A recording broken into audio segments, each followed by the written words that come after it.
going on, guys? Welcome back to another edition of the Evolution of Sports Talk Television. It's the Sports Web on a happy hump day edition of the Evolution of Sports Talk Television. So how do we start off this show? As you know them, you love them, you got to have them as we get you ready, as the Bucs prepare to get ready for the Los Angeles Chargers on Sunday afternoon. Bring your passion, bring our excitement. Just don't bring any nonsense. On tonight's show, we'll have the legend himself, Mr. Leo Haggerty, former Coach Scout and now media member of Night Sports Productions and Amped Up Sports. At 9:30, we will have Ryan Neal breaking down the college football playoffs.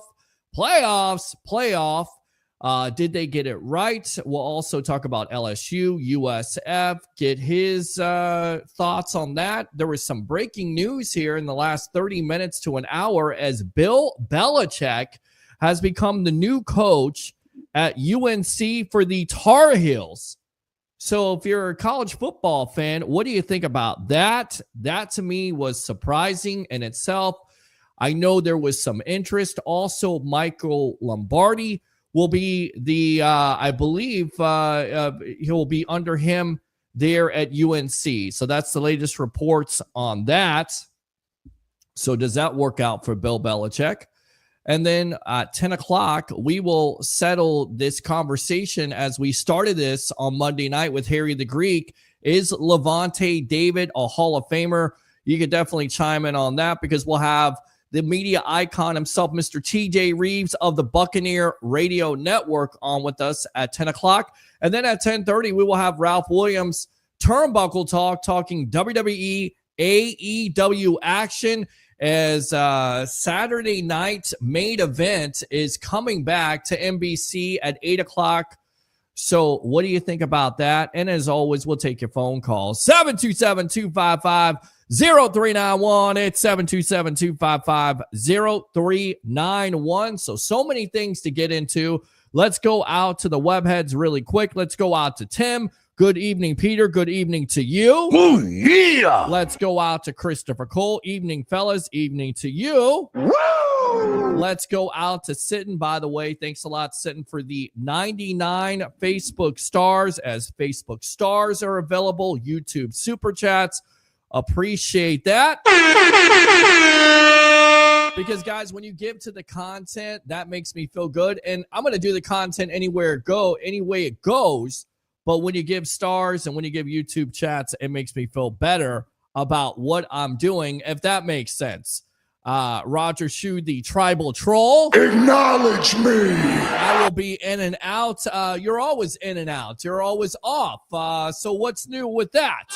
This guy sucks. Let's go out to You Know I'm Right. Hi, Peter. What's going on, buddy? Oh, yeah. Let's go out to the Green Queen herself, Miss Dar Emanuel. Happy hump day. Happy hump day to you. Hump day. There we go. Christopher Cole says that's what he said. Roger, laugh out loud. Sitting. Must be smoking that new dope if you think Lavonte David is not a Hall of Famer. I completely agree with you. The numbers don't lie. It matches up with Luke Kuechly. It matches up with, I'm trying to think of the linebacker for the Seattle Seahawks, Wagner there. He's one of the top linebackers in this generation. The stats don't lie. And at the end of the day, I get it. He doesn't play for a winning team, but he should be noticed. And we'll talk about it tonight with the media icon and TJ Rives. And let's go out to Tim. We will need an extra special effort this weekend from the Bucs. Lavonte is a Ring of Honor, not sure about the Hall of Fame. So without further ado, let's go ahead and go out to my co-host for the night. Here we go.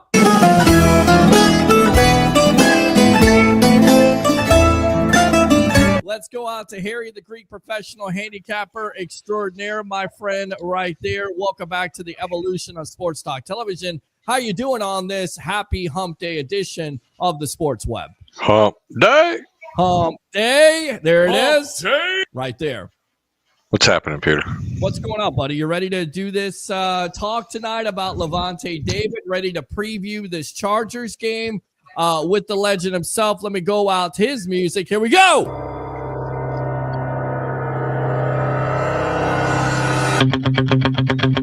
Former Coach Scott and now media member of Night Sports Productions and Amped Up Sports. And I heard that there is a rumor that Amped Up Sports and the Sports Web, because we collaborate together, may be covering that Michigan and Alabama Reliant Quest Bowl together. What's the latest rumor on that? Welcome to the Evolution. Well, Peter, we did it last year. I don't see any reason why we're not going to do it this year. So it'll just be a different day. It'll be New Year's Eve instead of New Year's Day. Same bat time, same bat channel, just a different bat day. But it'll be fun. We'll have the coaches conference. We'll have the game itself. And you know what? I know there are 12 teams in the playoffs, but you tell me Michigan, Alabama is not going to generate as much interest, or they're going to be over the top for any other bowl game. Yeah. The college football playoff. It's going to be the best one you guys have ever done, man. I congratulate you both. Well, you know what, guys? Harry, on paper it is. The best one we ever did was Northwestern and Auburn. Oh, yeah. The way it played out. I mean, 48-45 in overtime. No, I'm talking about for the prestige of the schools. Yeah, for brand. Okay. For brand Michigan, Alabama. Come on, I mean Alabama's is. You got the Big Ten. You got all the transplants down here are going to be rooting for Michigan. I mean, Peter's mother is going to be all dressed out in blue. Hold on a minute. You covered that thought because I want to get a little bit closer here on this camera angle. So go ahead and talk about that. I'll tell you what I'll do, Pete. I'm going to go ahead and pull you back out because you have a little bit going on with your shot. Okay, I'm going to leave Leo and I in here. Yeah, there's nothing. Let me tell you something. Those are two prestigious schools, especially being in the Big Ten, Leo. Michigan's just an absolute powerhouse up there in the Big Ten. Love what they did against Ohio State. You can't take anything away, but man, what about the uncertainty with what happened with Alabama this year? Seriously, isn't that just unbelievable? Well, Harry, here's the problem they have with the committee. And again, a little lower. If you look at wins, Alabama should be in. If you look at losses, no way. And, they're talking about strength of schedule. The problem with strength of schedule is you're comparing apples and oranges. Right. And is Indiana's strength of schedule anywhere close to Alabama? No, but you won 11 games. And that's what the committee has to deal with. And they were basically, their hands were tied. Yep. SMU came back. They were hoping that Clemson would either drub them or that SMU would win. Then Alabama's in. But that SMU came from a 17-point deficit in the fourth quarter to tie it and then lose it on a last-second field goal. You can't punish him for losing that game. No, that's a great point. But you know what? The strength of schedule, I mean, you have to give it to the opponent. I mean, who knows what the world at SMU is going to do? My head is off to what they've done. I'm really happy for them, what they've accomplished this year. But I will tell you this, we're really going to get off schedule here. And I don't mind. Believe me, I don't mind talking about this. If you are a gambler, I have been touting this since they announced who was playing who. This line will not be able to get big enough. You need to go to your local book. You need to get on your Hard Rock app or your FanDuel app, wherever you are in this country or in this world, and bet everything you can on Texas minus the points. They are going to absolutely crush Clemson. That is like a gimme. It opened up, Leo, at 9.5 points. It is now up to 11. And I suspect it's going to go all the way up to 14. Harry, be careful. And here's why. Guess where Clay Kubnik, the Clemson quarterback, guess where he went to high school? Where? Austin, Texas. No, I get it. I get it, Leo. Believe me, I get it. Man, I'm telling you, this is Harry the Greek's pick of the year. Not the month, not the week. I'm telling you, man, and I don't really ever get this animated. This is a poker game. You put your chips in front of you and make sure when you're shoving them in the middle, you don't leave one single behind there. If you are playing parlays, whether it's NBA, NHL, I don't care if you're playing on rugby, tie everything into that future bet and those parlays into Texas minus the points. It's going to be ugly, man. It's going to be ugly. And it's not just me saying this. I'm talking about my inner circles and the people that I hang out with that are true 100% professional gamblers out of Las Vegas and wherever they're playing. I mean, you've got Flicker, you've got Tony, you've got, Stan. I'm talking about some really well-known professional handicappers, and they are all in on this. And I'm telling you, it's not too good to be true. That line's going to continue to go. Right now, they're giving you a gift. And I understand. You just said he's from Texas. I get it. But he don't play defense. Yeah, That's a good point. It's definitely a good point. Go ahead, Leo. Clemson does play defense. I'll tell you what, Harry, here's what scares me about this. Nobody on Texas, except I think maybe 2 or 3 guys that transferred in from Georgia, has ever been in a college football playoff game. That's true. Pretty much the entire Clemson roster has been in. And you've got to be concerned about what they've done on the big stage. And here's the biggest problem, Harry. They had a lot taken out of them in Georgia. And Georgia took the worst of the beating, even though they won. It was truly a Pirate victory for Georgia. They won the battle, but they're probably going to lose the war because I don't see how Carson Beck, with probably a separated shoulder, is going to be able to play.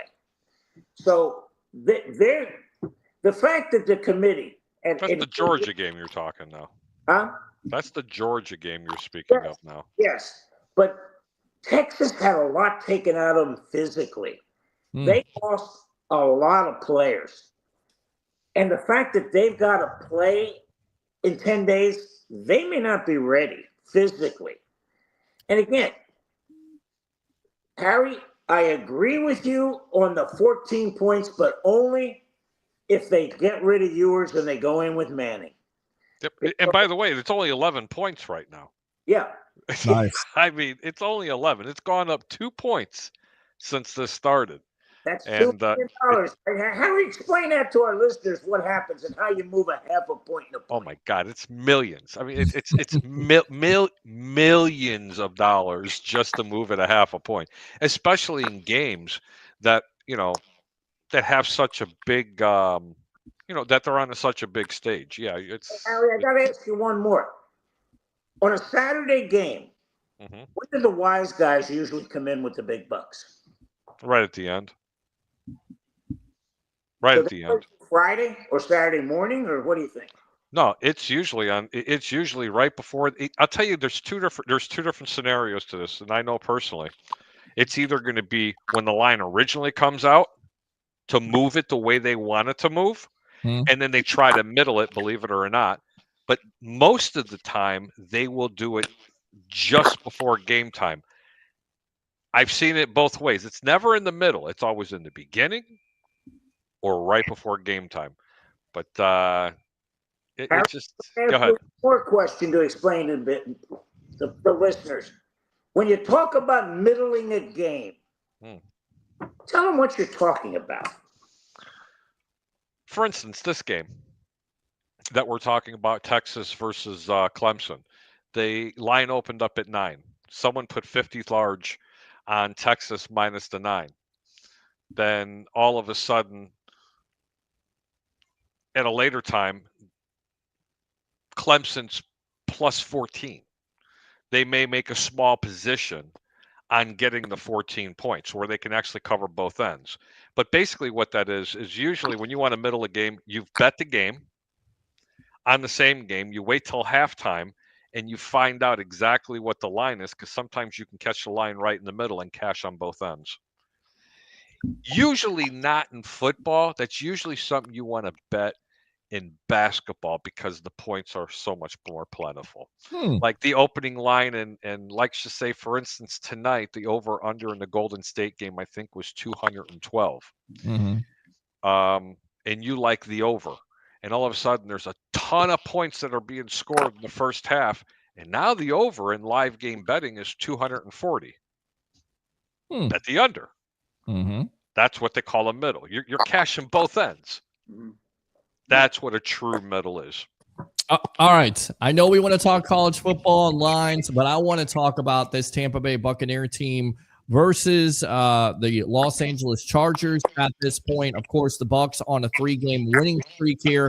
First and foremost, Harry, what's the line looking like right now for this game as we speak? On the Bucs game? Yes. I just checked it this morning, but I want to give you an accurate one. Tampa is getting 3 points out on the road. The total is 45.5. That's the total points between both teams being scored. Wow. Okay. So you're surprised by that at this point because it seems like, Tampa Bay offensively scoring 27.9 points a game. Even without Chris Godwin, getting back Mike Evans has definitely helped them out. And then being one of the top third down conversion teams, which is important against a Chargers team defensively that's only giving up 15.9 points a game. And then also when it comes to third down defense, they're 7th in the National Football League. So Harry and Leo, this looks like a classic offense versus defense matchup. Is that how you guys see it? Well, great question, but, Peter, and I'm going to let Leo follow up with this. What this means is the Tampa Bay Buccaneers are getting 3 points. They're only a 3-point underdog on this game. It's supposed to be a close game, which also means if they were at home, Tampa Bay would be a small favorite in this game. So for everybody that was out there thinking, oh, my God, this is the game that they have to win, yeah, it's an important game because they control their own destiny, but this isn't the game that I was worried about. If the Chargers were a significantly better team at home, they would be 4 or even 5, sometimes 6-point favorite. That's why I like the Buccaneers in this game. Leo? Oh, boy, Harry, you and I are at opposite ends tonight. And again, I don't know if anybody saw the injury report today. There's 20 Buccaneers on the injury report. It looks like a mass unit. Correct. That doesn't mean they're all not going to play. Yeah. Well, yeah, but the names on there who may not, Antoine Winfield, Tristan Wirfs, again. Wirfs will play. That's not what I'm hearing, Harry, only because of the travel and everything involved with that. They may rest him to try to get the rest of the season. And again, they are now up a game on Atlanta. So this is a game they don't have to have. But what scares you about playing the Chargers now with Jim Harbaugh is they've gotten physical real quick. Oh, they're physical. Yeah, and they're going to beat you up, win or lose. And that becomes a problem for the Buccaneers. Because I'll tell you what, they are signing people right and left to try to fill holes. I mean, Jason Light is burning the midnight oil to bring in guys who have some sort of a semblance of a way they have been with the Buccaneers in the past. You're looking at guys who at least know the system. Because if you bring them in with 4 or 5 games left, it's got to be a quick change. It's got to be a quick turnaround. And we're starting to see that now with the Buccaneers. I just think they're going to have a problem out there because, Harry, we sit here and beg the Buccaneers to run the football. And they are. The Chargers, they're going to run it down your throat. Well, I'll tell you what, that's a great point that you made that. But you're talking about two teams that are very mirrored with each other. The difference is that it's not even close. The Chargers' defense is light years ahead of Tampa Bay's right now, and it's primarily because of the injuries. Otherwise, I would put both of them up collectively.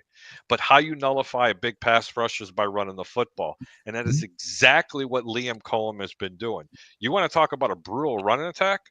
It's not the Chargers that you have to worry about. It's Tampa's running game you have to worry about because they are going to bring it to them. And that's how you nullify a really good pass rush. And that's why Baker Mayfield will throw for 2 touchdown passes in this game. The key is if they have to pass too often, he's also going to throw 2 picks in this game.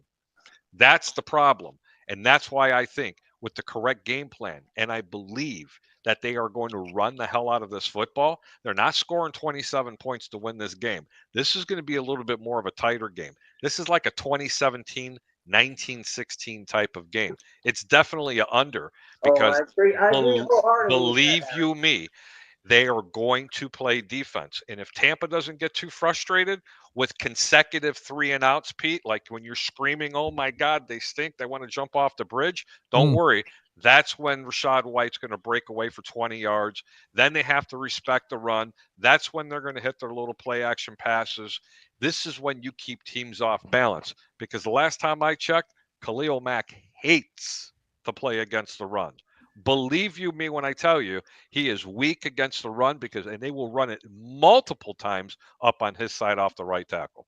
And then the matchup to watch for, guys, is Tristan Wirfs if he plays in this game. Yeah. And I think he does play in this game. Of course, Leo, you believe that the Bucs may rest him, but for me, if you lose this game versus the Chargers, and I believe the Falcons play the Raiders and they win, then once again, the Falcons are in charge. So every game at this point is playoff. And I understand you may want to rest. And I don't think Wirfs is 100%. And even he said in the locker room, according to JP Peterson, that he wasn't 100%. And you could see against Max Crosby. And now you've got Khalil Mack. They have a history against each other. In fact, Mack, I believe, got a sack versus Wirfs in his rookie year when he was playing for the Bears. And not only do you have to worry about Mack, but you also have to worry about Bosa. Now, Harry, you said this the other night. You watched the tape, and you felt like this offensive line gave Baker enough time, but they still gave up 4 sacks. That's consecutive weeks now. That's because he's holding on to the ball too long. But, Peter, he also had more time to throw the ball in this past game than he has all season. He averaged, you ready, 3 seconds per pass attempt. Wow. That's huge in the National Football League. Agreed. If they can give him 2.5 against this Chargers pass defense, that's doing something. You get up to the 3-second mark, buddy, let me tell you something. That's significant. And I'm not anticipating this. This is a defense that they're going to be facing, unlike any defense that they faced this year. And that's why I think Liam Cohen's going to play smart, and he's going to go ahead and run the hell out of this football. I mean, the one thing that scared me, guys, is the one guy I would hope can play is Bucky Irving, and he's banged up. And again, remember, the rookies are hitting that rookie wall now. They've never played more than 13 or 14 games. Now they're starting to feel it. I commented on that already, Leo, when it was just before this past game. I was like, gentlemen, you've got, everybody's talking about, you got to have to feed Bucky. You got to keep feeding him. I'm like, no, you need to back off a little bit. This young man's hitting a wall and he's going to get injured. It's just like quarterbacks. Look what's happening in Washington. Yes, he did have one game that was decent. What happened in the previous 3? They're tired, man. Yeah. They're tired of getting beat up and hit and everything else. Look at Caleb Williams. Still hasn't thrown an interception in 5-6 games. That's, phenomenal. But you can see mentally they're not as in tune. They're not as physically gifted. It's going to happen to all rookies at one point, especially when they're on offense. Great point, Leo. And Caleb Williams would probably pay half his salary for 3 seconds and throw the football, right, Aaron? Yeah, well, yeah, I'd have to agree with it. But, hey, man, 260-plus attempts, no interceptions. Yeah, that's amazing. You know what, guys? With that offensive line. Let's preface that, okay? It's a sieve. It's literally a sieve in Chicago. But I'll tell you what, guys. Harry, you're a gambler. Seeing what Patrick Mahomes has to put up with this year, he is getting not just sacked, he's getting knocked down double-digit times during a game. It's kind of pretty to watch, ain't it?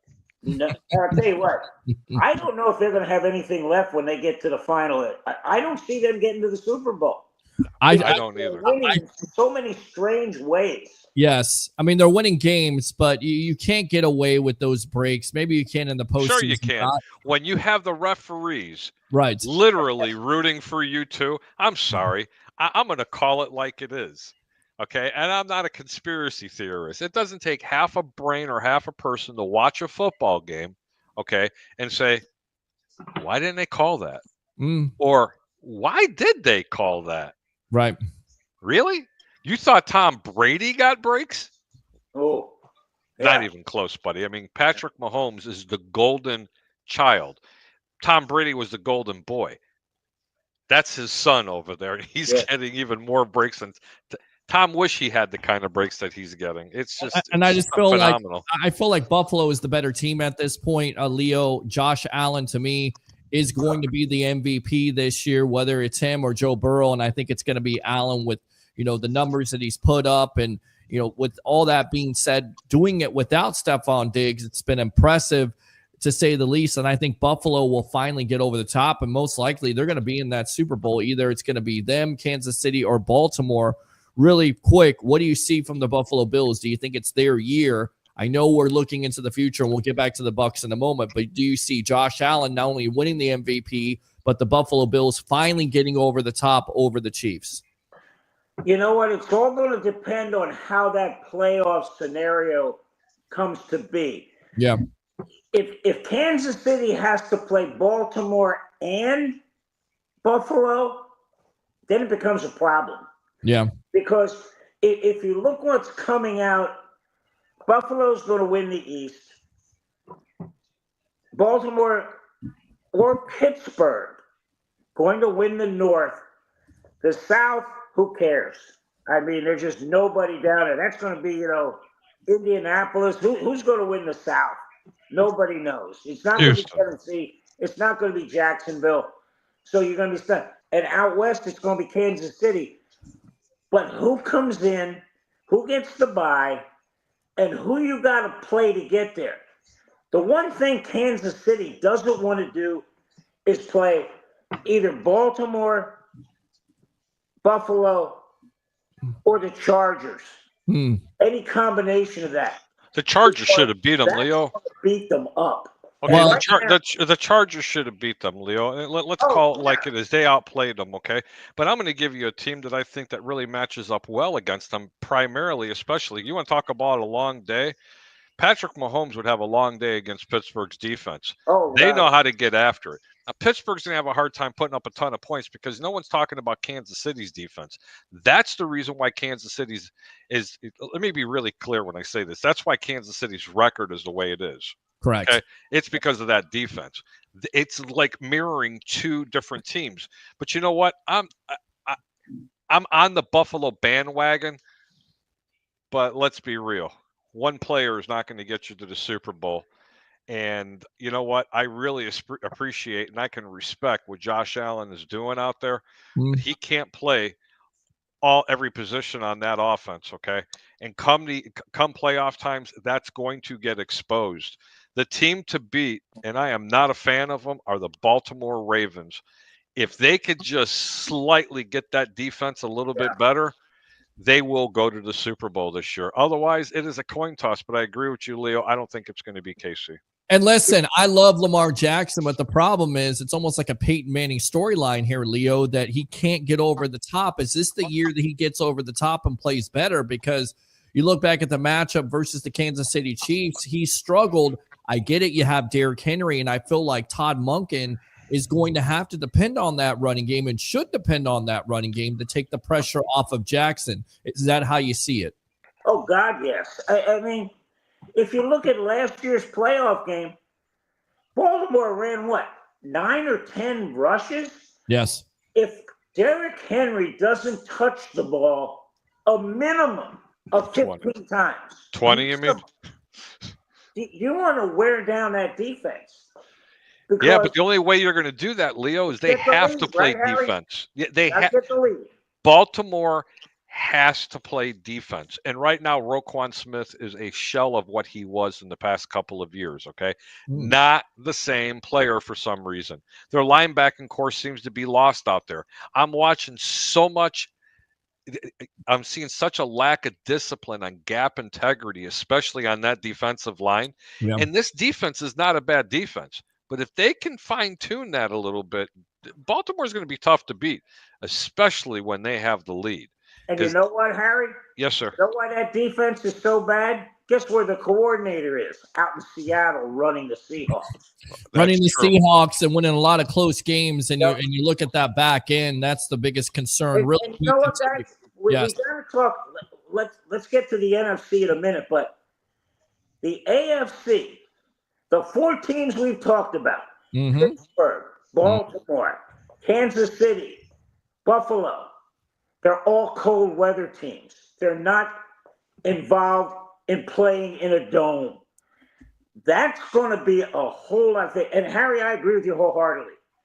The team I don't want to play is Pittsburgh because that defense, they do so many unsound things that become sound because of the players they got. And again, how would you like to line up and look at Watt over there, and he's in a ghost 9.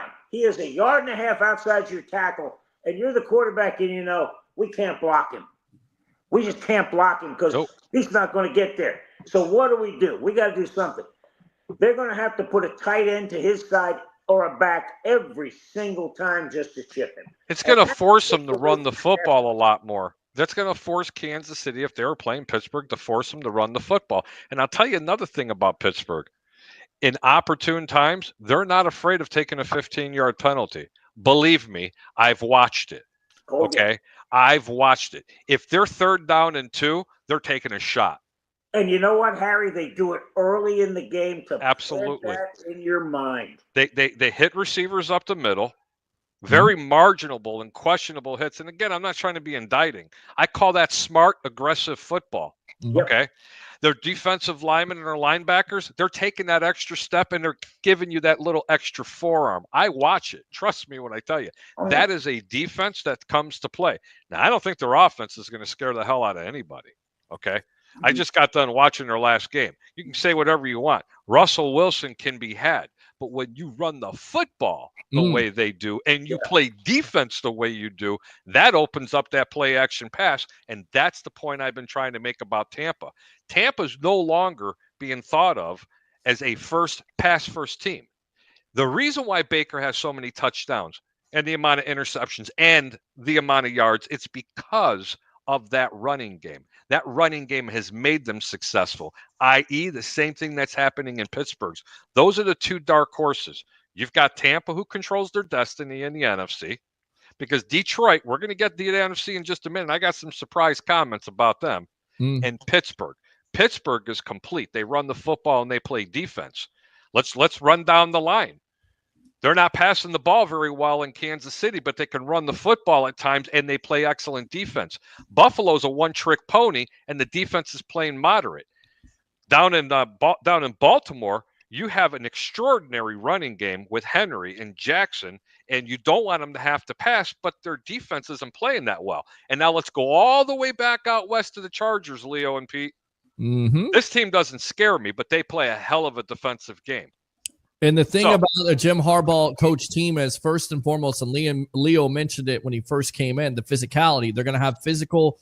They're going to be physical at the point of attack. They're going to try to run the ball. They've got Justin Herbert. They may not have the weapons on the outside, but they're well coached by Harbaugh, and they're going to run the ball, and they can play defense, and they can get after the quarterback, so they could definitely be a dangerous team. Save your thought on this. I want to go out to the webheads, and then we'll get out to Ryan Neal, and we'll also talk about a big signing by the Bucs, which I want to get your thoughts on that from both of you. But Jeremy says Florida versus Tulane will be fun at Ray J. Go Gators. Jeremy again, Tristan versus Mac will be fun. That's not going to happen, though. Time out. Tristan won't be lined up against Khalil Mack. Khalil Mack does not play that side of the football. He lines up over the soft side on the defense. He very rarely lines up against a left tackle. So let's just remember that. Khalil Mack plays the other side.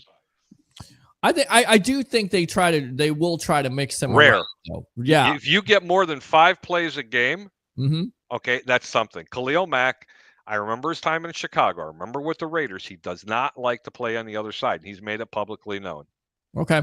And then you also have Joey Bosa on that side versus Luke Gedeke, or you have Bosa versus Tristan Wirfs. So it'll be interesting. If I was gambling, I would take Clemson to cover. Don't lose your money. Cohen has to scheme Evans open a lot more. Let's go out to Tim. I'm going to go to the game. Jeremy Pewter TB. Hey, guys, go Bucks. Go Bucks. Absolutely go Bucks. How about them Bucks, baby? Let's go out to Pewter TB. Raiders should have beat them. And he's talking about the Raiders against Kansas City. Chiefs have horseshoes up their ass all without question. Bigga here checking in. Yours truth. Thank you very much. Great show, guys, says the tribal troll. Acknowledge me. And Mr. Webb, the Bucs are going to get wrecked this week against the Chargers. So Mr. Webb says that. With that being said, the Bucs made a signing.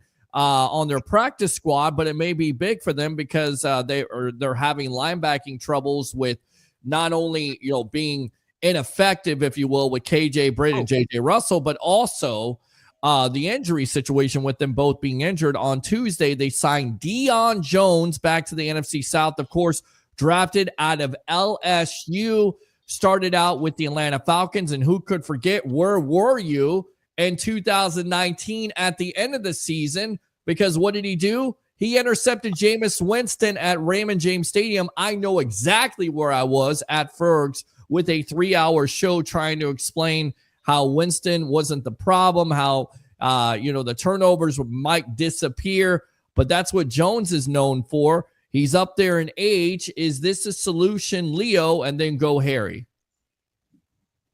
Well, it all defines what the solution is. The solution is it's a body. And it's a body that at least knows what the situation is in the NFC South.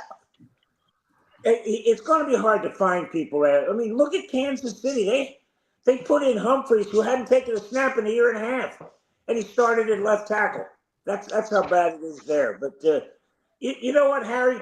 I'm going to throw it to you because I think the Buccaneers, they're the ones that really need to get the right order if they make it to the playoffs. Because I'll tell you what, everybody's talking about Detroit, but Minnesota and Green Bay are pretty damn good up there too. Being an NFC North guy, put us all back in the three-way here. Yeah. No, I'm just playing around here. No, I get it. We don't have to do that. I mean, because I like to look at Leo because I get a lot of the expressions when we're talking. They control their own destinies. Okay. I mean, let's just face it. You're probably going to have 3 teams in the NFC North making it. And I'm not going to already crown the Buccaneers for winning the division, but they should. And I'm going to give you the reasons why. And again, people are probably going to be going, what, is this the Greek talking? He's giving the Bucs a compliment. The Tampa Bay Buccaneers could play with any team in the NFC right now, and including the Detroit Lions. And let me explain why with the Lions first. The Lions are a team with the next man up type of mentality. They have a quarterback that has a tendency, and he can't help himself. He's going to give you the football at least twice a game. They have a hell of a running game, probably the best running game in all of football for a 2-man tandem. Next would be the Tampa Bay Buccaneers when we're talking about dual running back threats. Okay, 3 guys in Tampa. I know, but I'm giving credit for the 2. Okay, the problem with Detroit and Tampa, and more so with Detroit, is this is a team that can get exposed on defense because their corners are god awful, and they're so banged up that they're going to have to be forced to play a shootout. So for those reasons, I think Tampa could handle Detroit because coaching, in my opinion, yes, Dan Campbell, I'm going to tell you this. You gamble way too much. Go for it on 4th down 5 times in one game against a team that can play a little bit of defense, and you're not going to have the same type of results. Moving on to Green Bay, they're the youngest team in the National Football League in their roster. A lot of people do not know that. They are the youngest roster in all of football. Jordan Love, another quarterback that will have the tendencies to be able to give the opposing defenses a ton of turnovers. The difference is Green Bay's defense plays a lot better. They're a little suspect against the run. Minnesota, exactly the same type of team that the Detroit Lions are on defense. They're extremely aggressive, and all they want to do is blitz. You go up against a team like the Tampa Bay Buccaneers offense, which runs the football very well, and you have a stable of wide receivers, and you can beat these teams. That's all I'm saying. Detroit has got the best record, and if they were healthy on defense, nobody would beat this team. But you know what? I'm sorry. It's the National Football League, and you have to deal with injuries, Peter and Leo. You guys know that. And you're right, Leo. Green Bay, they could have beat Detroit. Detroit got lucky again, and they won a game. But you know what? Minnesota's also won 3 games this year that have been very lucky as well. So I don't see the same type of luck for Tampa this year. They're having to earn their stripes. That's all I'm saying. And plus, Tampa hasn't peaked this year. Detroit has. Minnesota has, and so has Green Bay. Let's go out to Ryan Neal here. Of course, newest analyst of Amped Up Sports, also hey, Ryan. talking college football, talking some NFL here. What do you think about the signing of Deion Jones, former LSU product? Can he cover better than some of the Bucs linebackers they had on this team? Welcome to the Evolution. Thank you for having me as always. And, another speedy linebacker out of LSU. It's actually really funny. I always saw him as like an older Devin White, as in like he's fast, extremely speedy. He can tackle, he's strong, but he has his pass coverage. That's one thing that I saw at LSU all the time. They played against Texas Tech, I think 2013, 2014, and that was when Patrick Mahomes was on Texas Tech. And there was issues all over the field with some of those LSU linebackers at the time, but the rest of the team was great. And so with Deion Jones, I think it's a good signing. He's experienced. He's been in the NFC South most of his career. I do think it's a solid signing, a depth piece, as Leo said. Yeah, and he's on the practice squad, so we'll see if he comes up. But, in his best seasons, and this is quoting the article from Buccaneers.com, he's considered a great cover linebacker with his career 13 interceptions and 53 passes defense. So at this point, I'm ready to take a flyer on him. I'm glad they signed him. Hopefully this defense improves, because we talk about it, Leo and Harry and Ryan, with this Bucs defense. It's very simple. The middle of the field is like the Atlantic Ocean. It's always open. It's wide open, and teams are exposing that. And I feel like maybe Jones can come in and be that coverage linebacker. Leo, when you saw that signing, do you think it's a good move for this Tampa Bay Buccaneer team to solidify that linebacking spot in the middle? Absolutely. And you know what, Peter? I'm going to tie this into Levante David. When we talk about Hall of Fame, we talk about the Ring of Honor and that, the one deficiency in his game is he's not a good cover guy. And that's plain and that's simple, and everybody knows it. The Buccaneers do and Todd Bowles doesn't get enough credit for this. They do a great job of covering deficiencies, either by blitzing or dropping off into zone blitz coverage, dropping off ends, They dropped off Vita Vea one time. I know, I remember that. yeah, they dropped him off, and again, if you he had to come out of the game for a full quarter. He was winded. A second to a second, you win. That's the key. But you know what? I look at what's going on, and I've never seen a season that's going to be determined by who you can get on the field that Sunday. This is going to all come down to the injury gods. Who's going to smile on what team and who's not? It's really that bad. Peter, I never answered your question about that signing. It is a good signing, but if they're going to have to rely on him to come in, not really knowing the defense and haven't really practiced running everybody, that move is out of desperation. Ryan's correct. Leo's correct. It's going to be a depth piece, in my opinion. But that's it. I mean, I don't know what else to say. I don't think it's really going to have to come down to that. I think you're going to see a much better defensive effort this week.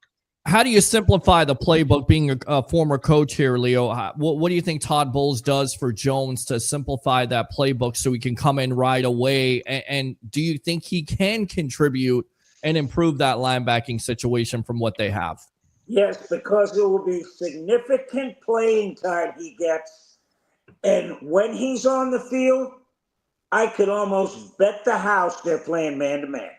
Okay. Because that's the easiest thing. You got him, or you're going to blitz. So that's what I want to see if the Chargers pick up on that. When all of a sudden they make significant substitutions, the Buccaneers, and those guys up in the booth, they're going to start charting this. And when they start seeing, okay, they're playing man under, they're playing one high, they're playing two high, they're going to start seeing that. Watch for the second half, because then if they start to see different packages on defense, they may figure out by then what those packages are. And I'll tell you what, if a quarterback pre-snap can determine what your coverage is, you're going to have problems.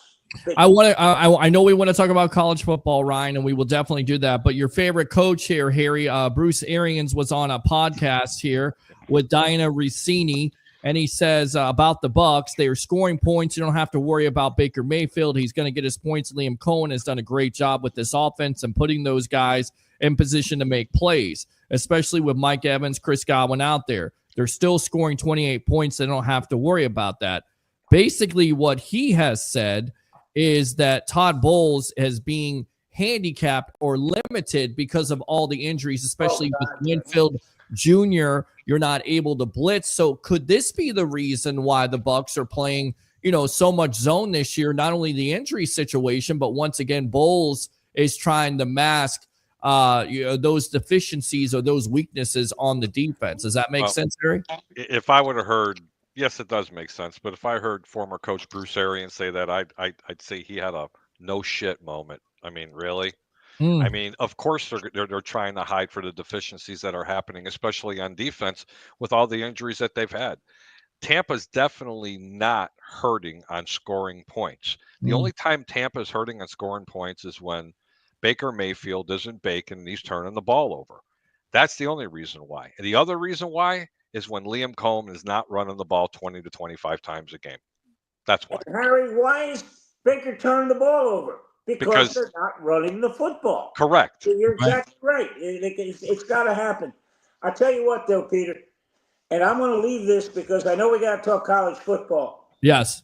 The one place the Buccaneers do not want to go play this year is Philadelphia. You notice that's the one team I didn't mention, did you? You notice I didn't mention any team in the NFC I didn't mention anything about the Philadelphia Eagles. I told you and I gave you reasons why I think they could beat Minnesota, Green Bay, and Detroit. They can't. I said that. Philadelphia is a little bit of a different story. You didn't even hear me talk about the Washington. What are they at this time? The Commanders. Yeah, okay, Commanders. This year they're called the Commanders. Yes. Ryan's kind of chuckling. He's like, what's Harry drinking tonight? Yeah. Well, hopefully it's the Redskins soon. That's supposed to be in the works, apparently. Well listen. Hey, his opinions don't express the concerns, except for mine, damn it. Call them the Redskins. Well, I want to go back to the BA comments here. The health, he says, right now, the secondary, we've got to get some guys healthy to play defense. Todd is so hamstrung on what he can do defensively. He loves pressure. He loves man-to-man, but he doesn't play man anymore because he doesn't have any corners. Ouch to Jamel Dean, babe. Ouch to him. And, of course, you got rid of Carlton Davis. You got Zion McCollum. Right. I thought you had more corners. I don't know what tape Coach Arians was watching. I just got done watching the last two games and the coach's tape. They're still in man over 60% of the time.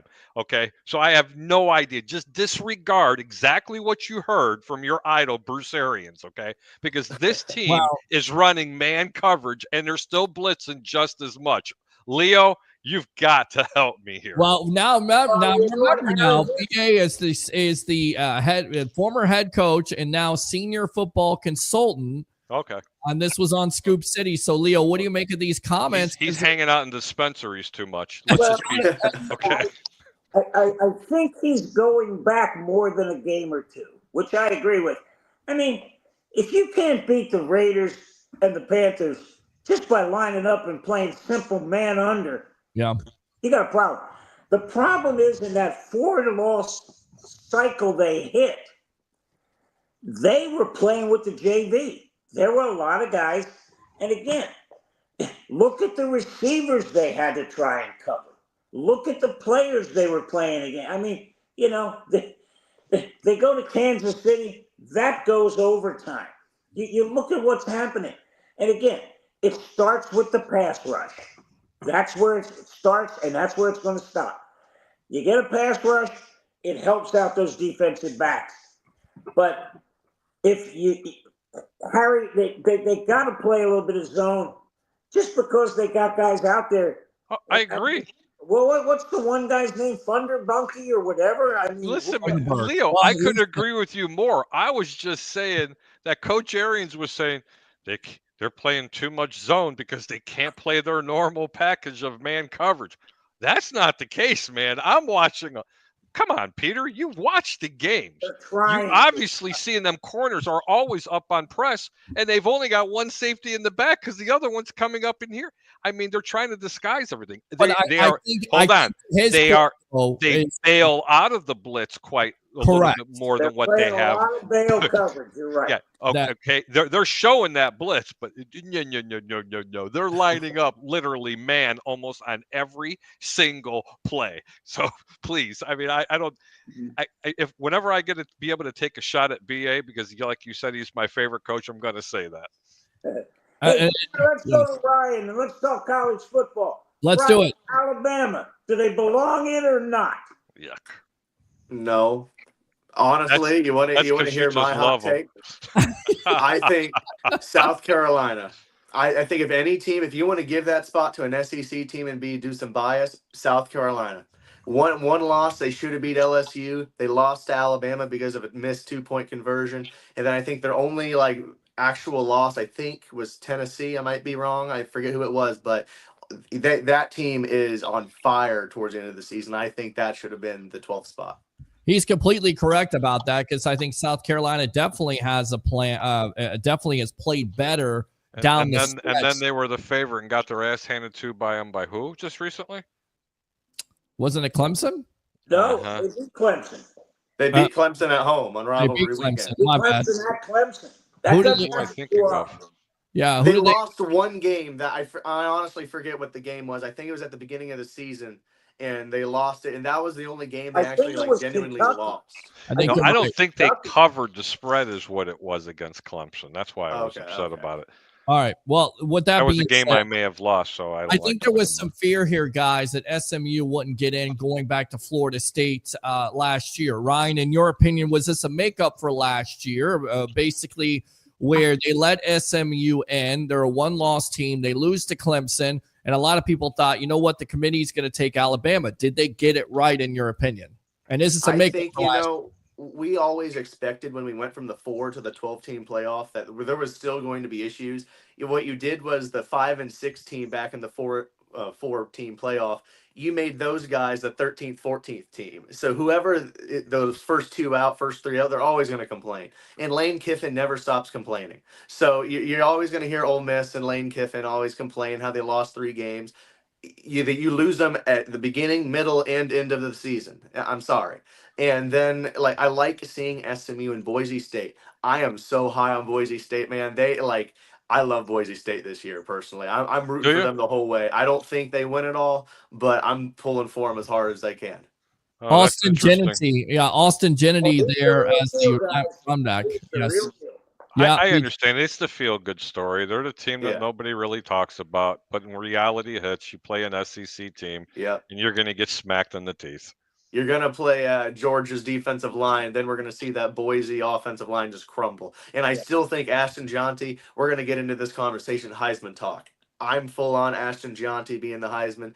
Travis Hunter, any other year, it would be his. But a guy that's about to beat Barry Sanders' record, I think that stands alone. Every game this guy has shown out and put up highlight reels he's the guy.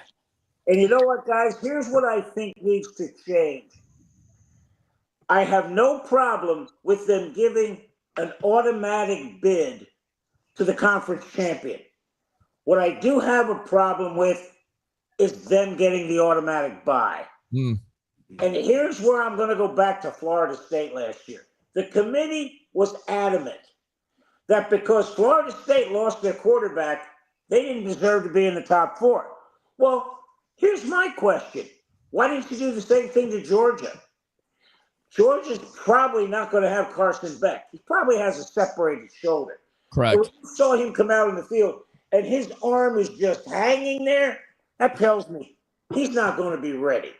Yeah. Why didn't they drop Georgia back to the 5th spot? For the same reason that they did Florida State. But I'll tell you what, guys, they need to just put the 12 best that are in. Okay, we got the conference champions. Then let's take the rest, but let's seed them from there.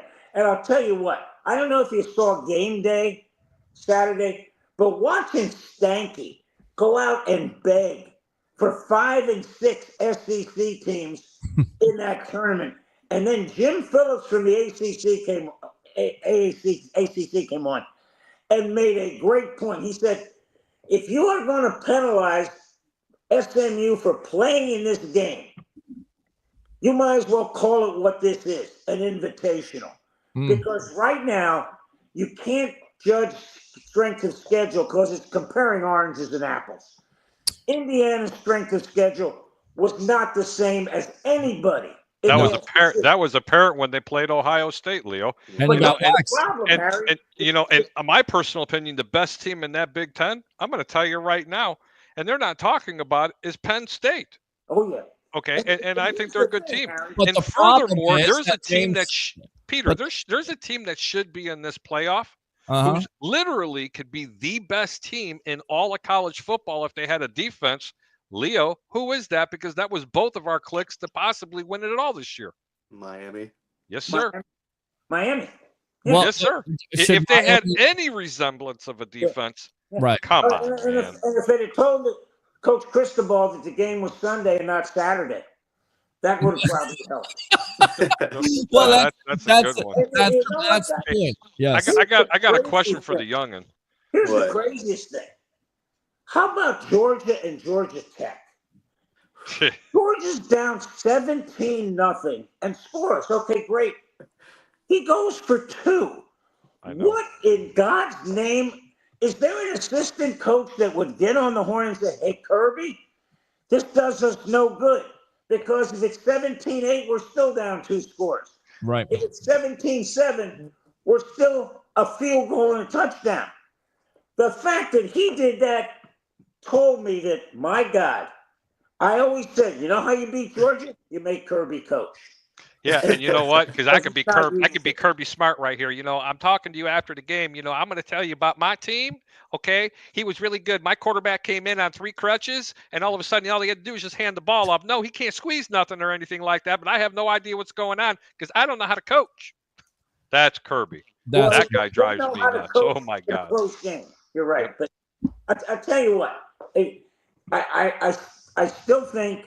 I love Kirby Smart. They're on the right. They're on the right track. and the problem is the only thing you can go on is record.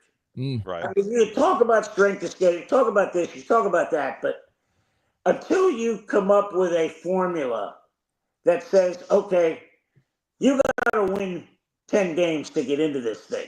I mean, it's just, and you cannot penalize a team for playing in that championship game. You can't.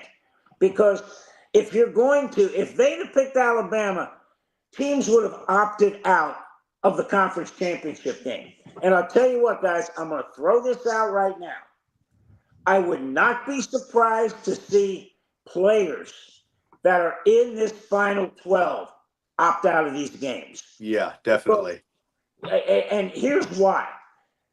The NCAA is going to make $2 billion, and I want to really emphasize this, right close or north of $2 billion on these games. Wow. Why in God's name? This is my Taylor Swift idea. She just donated close to $200 million in bonuses to her entourage, to her people, to the ones that work there, the truck drivers, the makeup people. She still made $1.8 billion. The NCAA, Paul Lloyds of London, have Austin Gentry insured for $10 million for these games. Have these guys that are going to be first-round picks, second-round picks, have them insured. It's going to cost you maybe $200 million. Guess what? You're still making 1.8. Stop being stupid and stop being greedy. But, that's all the NCAA is. Because But how do you stop that from happening? How do you make these players, Leo? How do you make these players in college football be able to play in these bowl games if they don't want to play? I mean, and number one, I'm not trying to sound selfish, but to the gambler or people from Vegas, that really taints the lines. Oh God, yes. Like say for instance, because I'm touting the game and I'm telling everybody, I was just on ESPN radio yesterday and I was like, you can't buy it enough. I talked about it on this show that 11 points is not enough. It's opened up at 9.5. Now, what happens if half their starters don't come in and play because they don't want to? I mean, that hurts That's just going to sting, and that's another conversation for itself. I mean, but Harry, I'm going to ask Ryan a question because he's closer to social media down in LSU. What if these guys have NIL packages that only include the regular season? Are they going to have to get reinvigorated financially to play? So I have seen some guys who have come out and said that they have, quote, re-signed with the team that they're with to ensure that they stay. They have come out on social media and certain avenues like Hayes Fawcett and the transfer portal Instagram. There's like one called Transfer Portal, and they just post every single guy that goes in. And actual people have renegotiated their deals to stay there. The Kansas quarterback, I forget his name. He's the one that did that. Yeah. Yeah, he got paid to stay there another year. That's happening right now. Just for, I don't know how much you follow recruiting, but LSU had the #1 player in the country, Bryce Underwood, out of Michigan. Michigan's been knocking on his doors for a year and a half. This guy's been committed to LSU. About a month ago, the owner of Barstool Sports, Dave Portnoy, and I forget the billionaire's name, but he has a girlfriend who is a Michigan alum, and for her birthday and Christmas, she wanted him to give money to Bryce Underwood to go to Michigan. So Bryce Underwood accepted a $12 million deal to go to Michigan for 3 years. Wow. There you go. I mean, that's the big business of college football right now. Can you imagine Bill Belichick trying to do that at North Carolina? He does not have that collective, guys. He's gonna be in a world for hurt with that one. It's happening because he is the new coach of UNC, North Carolina Tar Heels football team. I'm not making this up. And Mike Lombardi, former NFL general manager, is joining him there. I wonder how that dynamic is going to work out. It's definitely going to be interesting, to say the least. We got TJ Rives, the media icon, coming up talking more Bucks here. Leo, give me some final thoughts. Ryan, give me some final thoughts. All right, let me go first, and I'll be quick. USF, if I'm Byron Brown, I'm going in the portal just to see my worth. And that's the problem right now, is he can apply for a medical red shirt because he's got 4 games and some change before he got hurt. That's the one thing. And Harry, I can't agree with you more because these guys, if they opt out, think about if, let's say, 6 or 7 or 8 Clemson starters opt out. That 11's going to 20. And that'll be bizarre. Yeah, look, man, the thing is, when you got 10 stacks wagered in one game and you're not really sure if these players are going to play, that's an issue, especially with some of these books that you're trying to bet with. They just don't let you cash your tickets back in. So that forces you now to go the other direction just to make sure you break even, just try to push. That's why sometimes I don't really like to wager or give picks out in college football. But I'm telling you now, it almost looks like the bet of the year. Just Texas over Clemson. Yeah, all right. Yeah, and real quick, Peter, one more thing. We've got a new guy, Nathan Hughes, who's coming in with Amped Up Sports. He and Ryan, hopefully, we've applied at the Gasparilla Bowl to get the 2 of them in there for the Florida-Tulane game. So check us out on Amped Up Sports. I want to hear Ryan say, "Go Gators."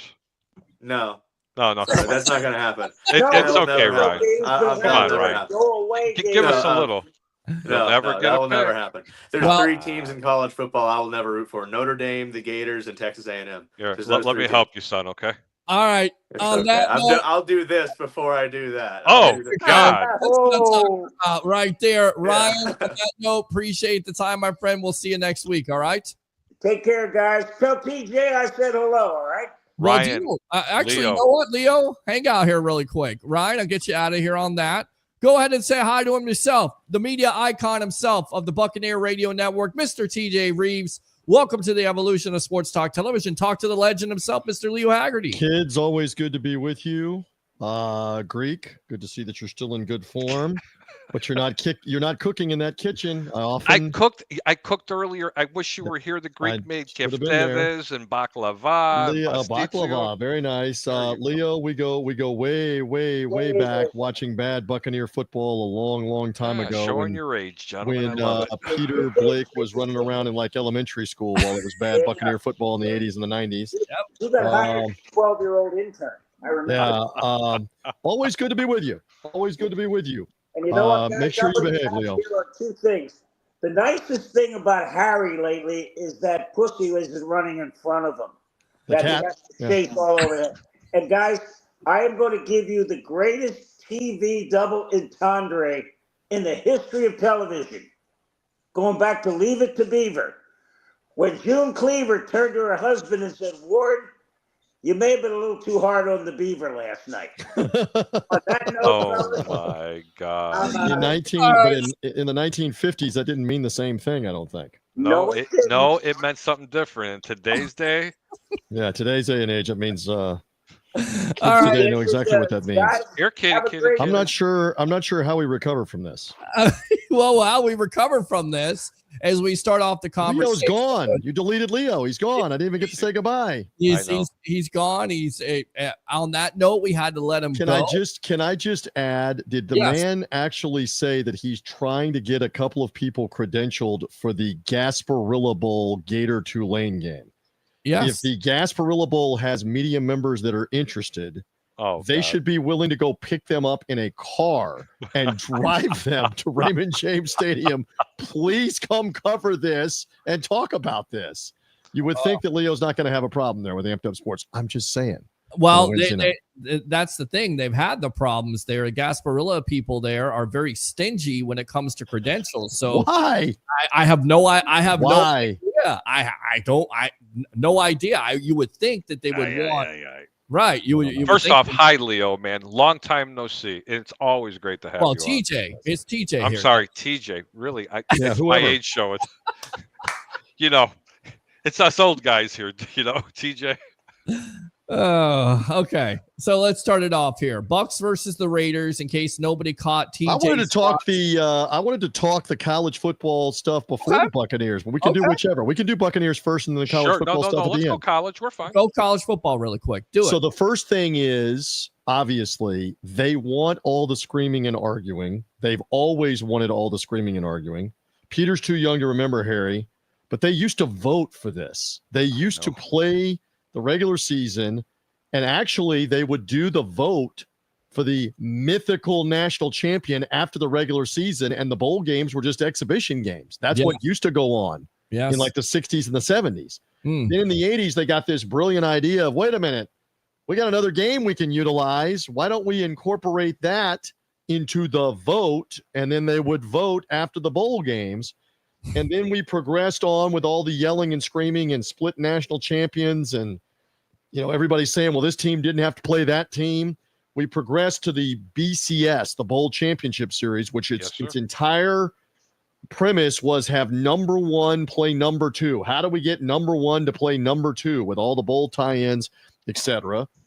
So that led to more yelling and screaming and who's really number one. And that led us to a 4-team playoff. And we all knew when the 4-team playoff came in, it's a matter of time before it becomes an 8-team playoff or a 12-team playoff or what it will eventually be in a few years, a 16-team playoff. They've already announced that. And my thing is that we're here. You're now at the point where the only thing anybody's going to remember is the playoff. They're going to remember what happened in the playoff. The yelling and screaming will stop next Saturday, not this Saturday, when the games are being played.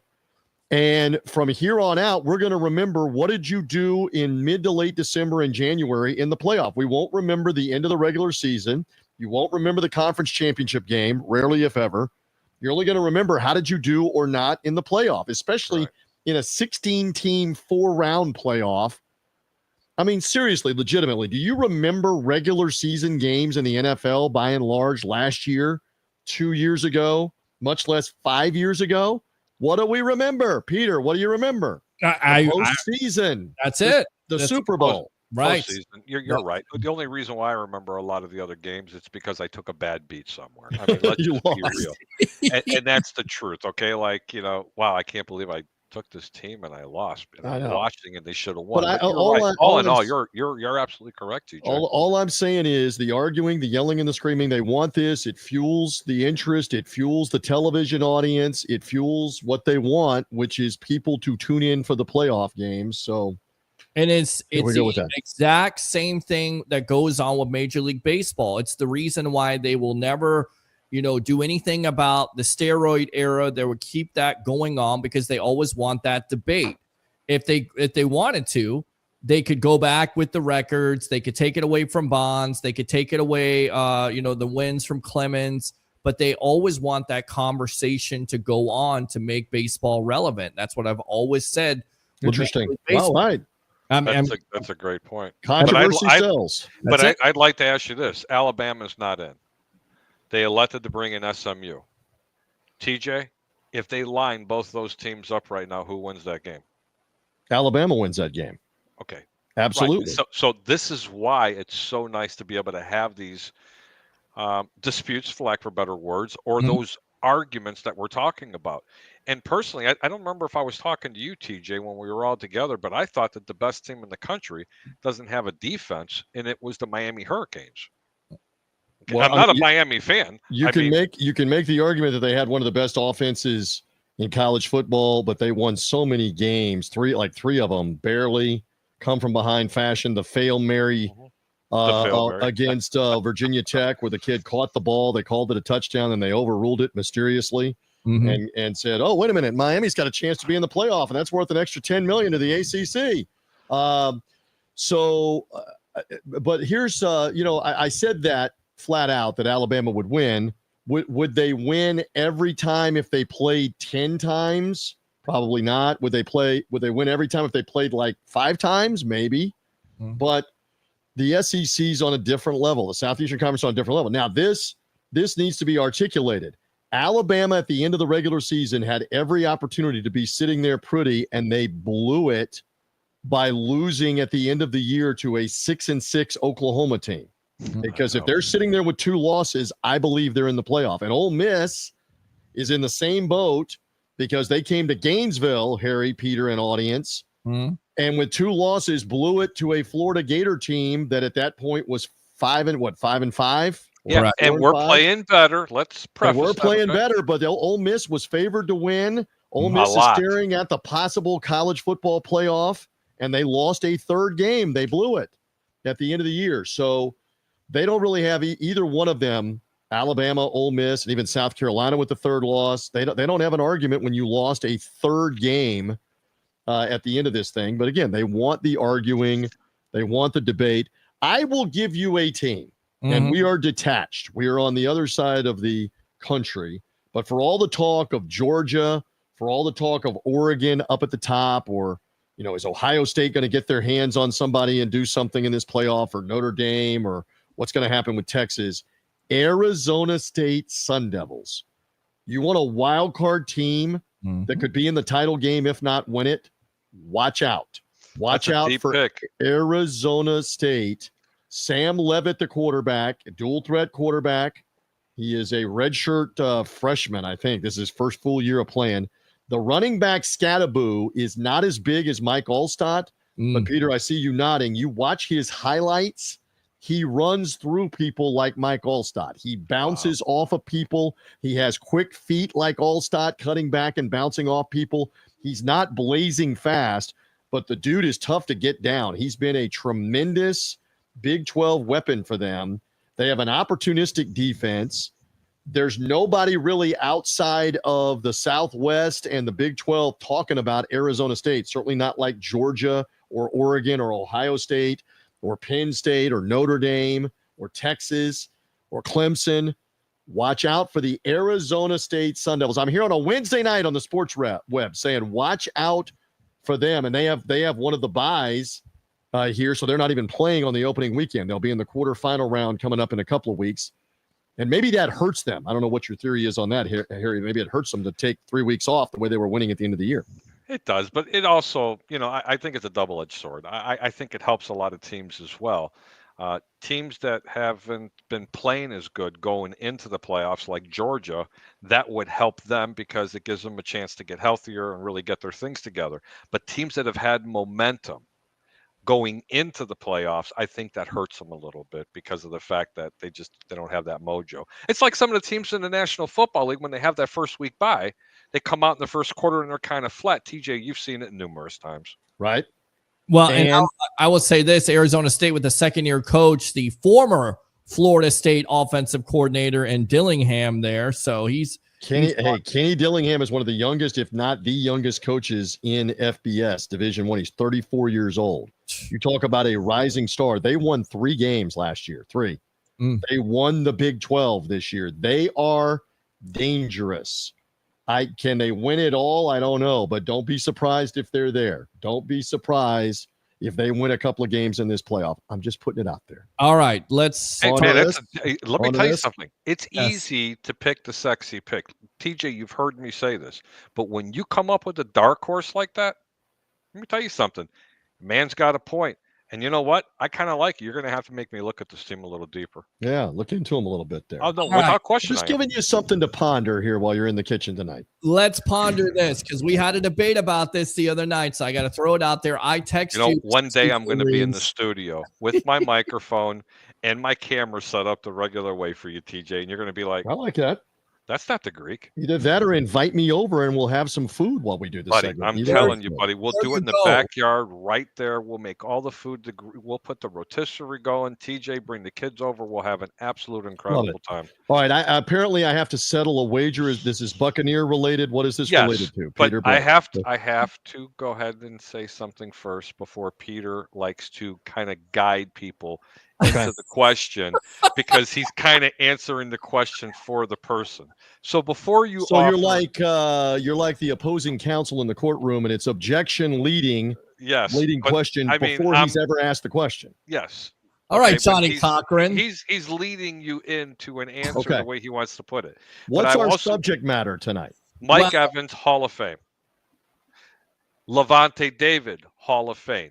And we're also going to have to stipulate, Peter, who they were being compared to, because I definitely want to see TJ's face. Let's start with Levante David first. All right, so with the understanding I'm in the bag right here, with the understanding they pay me, with the understanding I've covered those guys' entire careers, so you can accuse me of being slanted, biased, etc.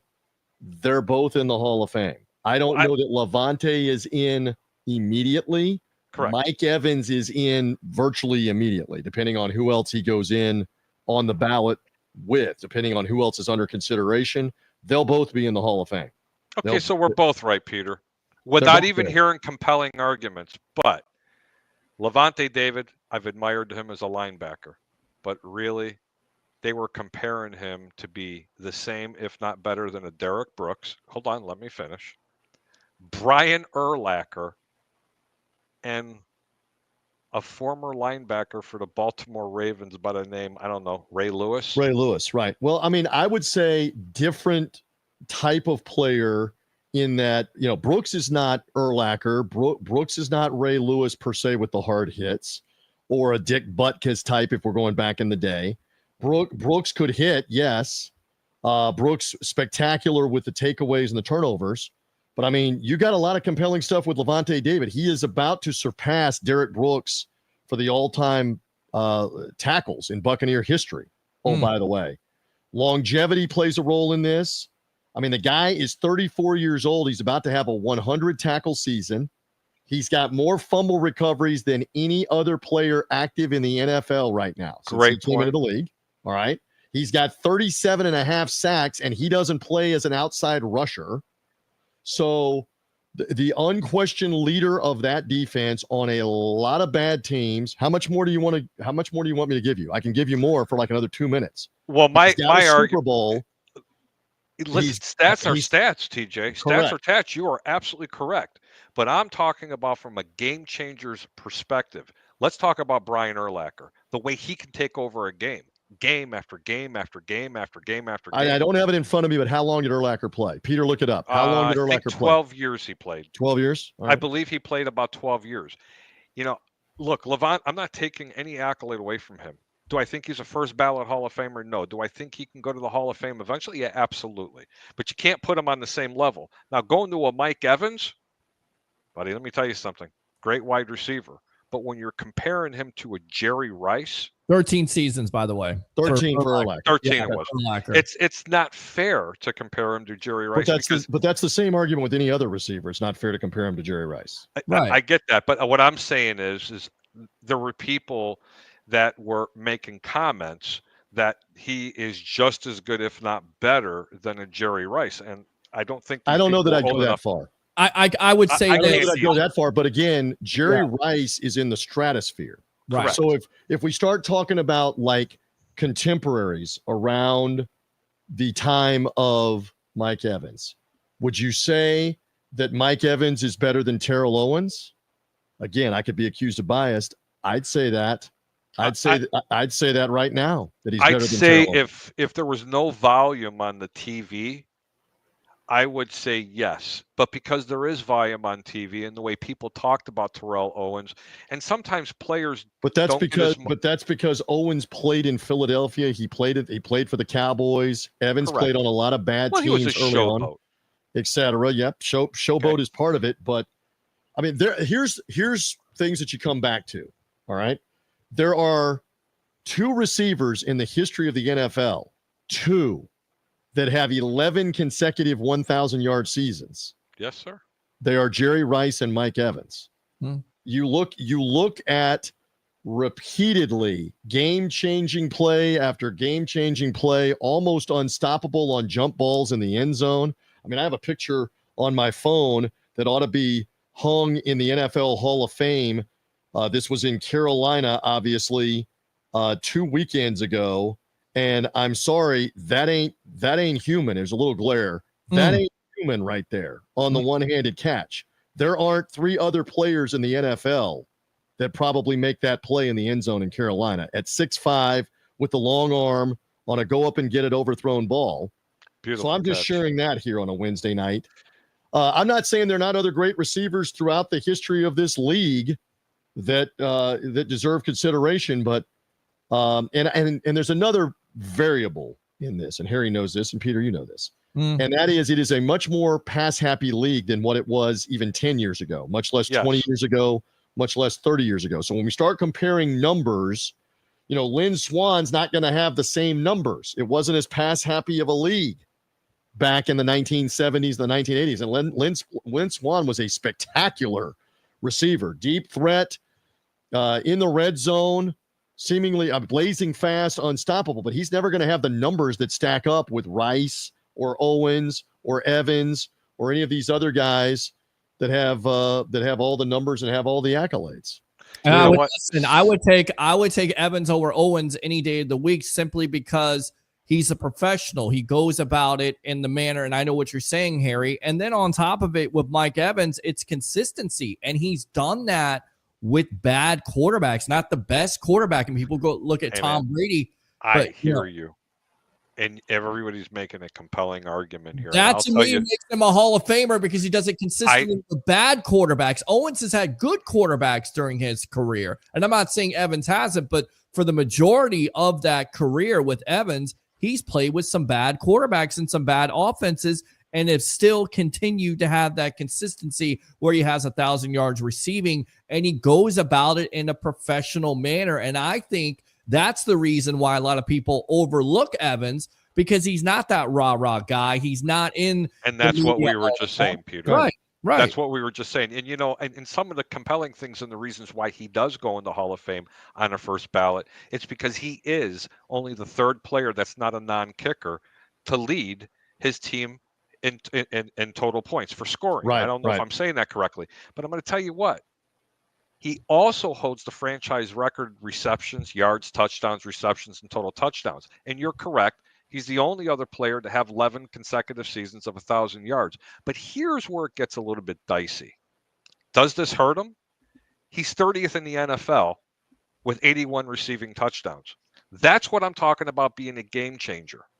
Understandable that if a player plays 15 or even 18 years in the NFL, of course they're going to have all of those, they're going to have all the fluff. But what did he do when he was on the team? He didn't have the best quarterbacks. That's what hurts him being 30th in the NFL. And if I'm not mistaken, he's only got like 10,500 yards. I could be wrong. No, he's got 11,000 something now because it's 11. Yeah. It's 11 years in a row. Okay, so that's right. That's right. That's right. It's 11 years in a row. I'm sorry. On the touchdowns, if he plays another season or so, I think he's going to be like in the low 20s or even more because he's passing guys with like each touchdown catch. Because I know he already passed. I want to say he passed Don Hudson, legendary, and Steve Largent and somebody else just in the last couple of games that he passed that were tied. But I mean, you think about contemporaries like Marvin Harrison. All right. Marvin Harrison did it, but didn't do it for as long, I don't think, as Mike Evans. You can look it up again, Peter, because I don't have it on how long did Marvin Harrison play. I think Mike Evans is better than a Marvin Harrison. Interesting, because the Indianapolis Colt fans would fight you on that, on Harrison with Peyton Manning and all the success, and they won a Super Bowl. They went to another Super Bowl. So that's a comparable one. 13 seasons. How many? 13 seasons 13 also. for him. So a couple more years for Mike. Yes. This year and one more, and then compare him to Marvin Harrison with the stats. And what did Harrison have? And he played with Peyton Manning. What did Harrison have for touchdowns? And how far is Mike away from him? Let's see here. Let me look it up again here. Hold on. I have a funny feeling that's because Mike is at 102, I believe, on receiving touchdowns. So what is Marvin Harrison at for his career? Probably, I would guess like 130, 140 at least. I think so. I think I'm just looking at it right now. Let's see here. The stats, 190 games. 128 touchdowns. That's not really that many more. Mike probably not going to get to that. Mike's only got like 101 or 102 right now. Realistically, is he going to get 25, 28, 30 more touchdowns in his career? Don't know. Probably not. Right. But it's an interesting comparison. And I'm going back to what you said a few minutes ago. I mean, it's like comparing people. I don't know how you would compare. It's like comparing people to Sinatra or comparing people to Whitney Houston's voice, or comparing, I can't sing, comparing people to Elvis as a performer and as a singer, or Michael Jackson as a performer or a singer. There are certain ones where they're in their own category. They're almost in their own Hall of Fame. That was Jerry Rice. We all saw him play. Peter, you were a little younger, but we all saw him play. Oh, I saw him play with Joe Montana and the West Coast offense. Yes. And that was in an era where it was not so pass happy, where the quarterback could get clobbered on a regular basis and they wouldn't do anything about it. The receivers are being mugged and clobbered over the middle, and they wouldn't do very much about it. They come across the middle, Peter, and they would just destroy them. Oh, yes. I remember. And this is the era that Rice played in, putting those numbers up that you see. It's ridiculous. Yes. I remember games against the formidable Chicago Bears back with the 46 defense, and he would just torch him. I remember games when Buddy Ryan was with the Philadelphia Eagles, and there was one player that just took over the entire game. That's exactly right. And it was just something to behold and watch. And I couldn't imagine those guys of yesterday to play in today's game. All right.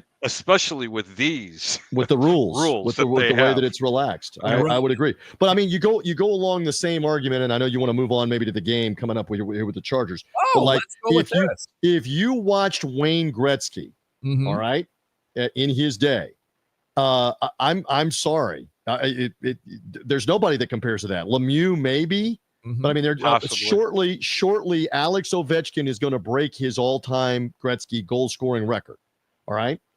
But he's still like 500 points combined, goals and assists. 500 behind Wayne Gretzky. It's ridiculous how great he was, the great one. And so it's almost unfair to measure anybody to that. And it's kind of the same thing with Michael Jordan. I know the LeBron James argument in the present, but it's almost unfair to measure those two things. Just for the record, who's your GOAT? Bron or Jordan? Michael Jordan. Okay, good. Thank you. Michael Jeffrey Jordan. And maybe it's because I'm a get off my lawn older guy. No, but the man was indestructible in the postseason. In his final 6th of 6 championship seasons, does everybody realize no load management, no off nights? He played every single game I think we were talking about this, weren't we, when we were around each other? Yes. He played every single game of the regular season and the postseason, led the NBA regular season in scoring, playoff MVP, first team All-NBA defense, and they won the title. And he was like 34 or 35 years old? Yes. Did not take a single game off. Not one. No. All that was For going the on. record, just for your own opinion, and again, this is your opinion. In today's game where they don't play defense, Oh my God. how many points does he average a game? And just Where Don't he's be- playing in an NBA in the early 1990s, where they would assault him six or the seven Jordan times in rules. every game. The Yes. Jordan rules. So how many points a game does he play? He Does he average averages now? 35, 38 points a game in the present NBA. I think And yeah. you're being so averages. conservative Yeah. because even the current players who agree that Michael Jordan is the GOAT, they Yep. said it'd be 40 plus. Probably be would. 40 plus. 40 Michael Jordan averaged 20 a game as like the 39-year-old when he came back with the Wizards. A lot of people don't realize that. Yeah. He was floor Jordan at that point. He was no longer Air Jordan above the rim, but floor Jordan Yeah. still averaged 20 points a game Yes. as like a 39-year-old. Yes. And I remember it all too well because he disposed of a 60-win Magic team after the Magic, his year of coming out of retirement, with Nick Anderson stealing the ball in the first game there at the Arena.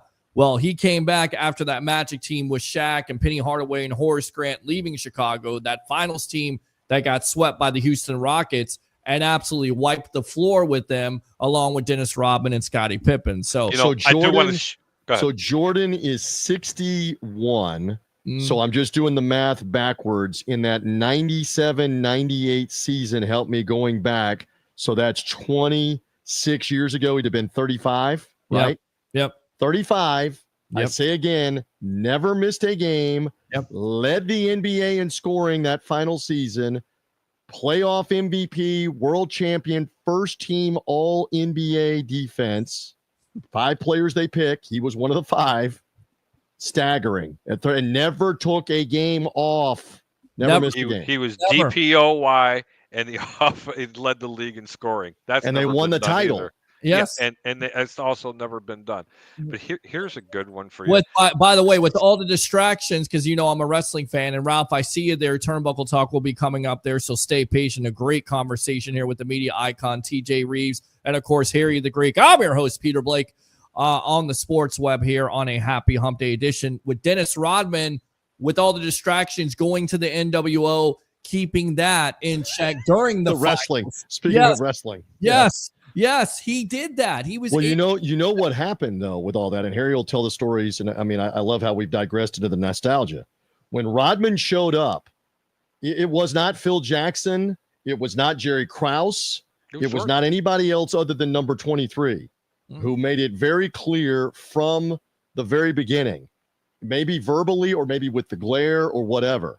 I don't care what you do when you're not here, but you better be ready to go when you are here, or I will be the one that choke slams you physically. Yeah, no, if you're that's true. He policed Dennis Rodman from beginning to end, and I don't know how much he even had to say to police that. It was like understood.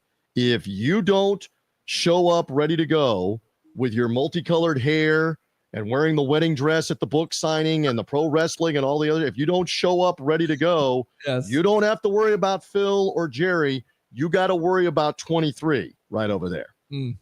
Oh, yeah. Yep. But That's I was why going to get ready to say you were going to like this one. There's numerous times where a lot of the younger generation, you know, especially because that really like to watch and follow basketball, and they're like, I said, who's the GOAT in your opinion? Oh, LeBron. And I have this particular YouTube because they video. thought the NBA began in 1999 or 2004. Right. So what I do is I have this 20-minute video on YouTube that I actually have stored on my phone. And it's the Chronicles of Jordan. And I was like, I want to show you something, what the Jordan rules were. I want to show you how they played basketball back then. And then at the end of the video, it shows what his stats are. But during the video, it's showing not one player or double team. The entire 5 players are collapsing the lane. One's throating them. The other one's pantsing them. The other one's forearming them, trying to go into the basket. And I says, and those aren't fouls. No. Right. And at the end, I'm just giving you a basic analogy, and you can just watch their mouths going, Yeah. oh, really? Different time. Different era. What? That was amazing. And you could be surprised how many were going to turn around and say. And by the way, there are other amazing players before him and even after him. But now here we go back to, are you Jerry Rice? Are you Michael Jordan? Are you Wayne Gretzky? It's incredible. Those are the best. All right, you want to talk about this for a minute, and then you want to get some turnbuckle talk? Is that what you want to do on a Wednesday night? We're going to definitely do that. Again, Ralph, stay patient here. We'll definitely get it in. But let's talk about the Tampa Bay Buccaneers. Your general thoughts on that win versus the Raiders, in case anybody missed the post-game edition of the Evolution, live from Raymond James Stadium. They were good in the first quarter. It was a stink bomb second quarter. As I said to you on Sunday, the Raiders won't have a better Christmas than that second quarter. I mean, the Buccaneers with the turnovers, with the penalties. Here, have some life, have some hope, have some optimism. We'll let you get back in the game. That game could have very easily been just like the Giants game, 23-0, 30-0, wipe them out. So the Bucs fooled around, made mistakes. And those are mistakes that are going to cost them here down the stretch. Hear me very clearly. If they don't clean that up with the penalties and the turnovers, that's going to cost you. It's going to cost you Sunday against the Chargers if you don't clean that up. But in the end, when the chips were down, big pass play to Mike Evans. To who, Harry? To Mike Evans for the catch and run. Did you see Mike Evans leap over that defender like he's a 25-year-old? Leaping over that defender to get an extra 15 yards. They go down, they get a touchdown. It's my screensaver right now. I love it. My PC. I'm not kidding you. That was unbelievable. I love it. Mike leaping over. And by the way, Buccaneers social media has done a tremendous job because they've got him on the broom and they've got him on all these different memes of all these different places where he's flying on the broom with the photo of him on the broom, of the photo of him jumping over the guy, and the broom is everywhere. Go check it out on Buccaneers social media. So that ignited them. They went and they got the touchdown. They got a stop. They got another touchdown. They won the game. And at the end of the day, that's all that matters. They found a way to win in Carolina where they didn't play great and at times were sloppy at the end of that game. So you got to cut some of that stuff out. But here we are talking meaningful football at the end of the year, and I'm looking forward to going out there and seeing what they can do. And Justin Herbert is banged up. And I think they've got a puncher's chance. If they do not turn the ball over and make mistakes, they've got a puncher's chance to go there and win. I submit that this is not the same team, but this is still a group of players from the team that has wins over the Detroit Lions and the Philadelphia Eagles. And the Lions game, I know it's way back in September, is a road win. And I know the Eagles didn't have A.J. Brown and Devontae Smith, but you play with who you have. They beat both of them. Those teams haven't lost since the Buccaneers beat them, Greek. They are 19-0 since the Buccaneers beat the Lions and the Eagles. How about that for a staggering stat? And here you go, TJ. You were also on the show before they were going up to Detroit, and the Greek actually said, and I hate talking in third person, that they would handle and beat the Detroit Lions. I also talked about that they would beat Philadelphia in those games, and I'm also giving you a prediction. This is my third best game of the week, and you didn't hear why. The Buccaneers will not only cover this game, they will beat the Chargers this week, and I'll explain why. It's not going to be one of these high-scoring games. Liam Cohen has figured it out, that they don't turn the ball over as much as when they're going to run the football. They have the second best running back duel in the National Football League. They will control the football. They will have some semblance of a defense because, as you alluded, Herbert's not 100%.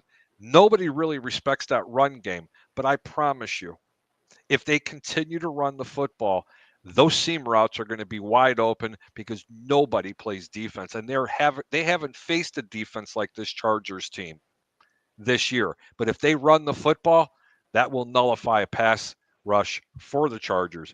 Bucks upset 19-16. All right. I like it. Now, TJ. From your lips to the guy that does the post-game interviews job duties. Let's go get a happy post-game show from what Harry's analysis is in LA on Sunday night, and you win that game, you are now set up with 3 to go at 8-6 in control of your own destiny. Really good games to go. Oh, yeah. Very This is winnable. going to TJ. I'm telling you, you're going to see a different Bucks game this week. You're not going to see the same one that looked like a little bit They'll lazy rise to the against. level of the They Chargers. they you have believe. to, and you know what? Yeah. They're going to have to play a little bit better in the defense.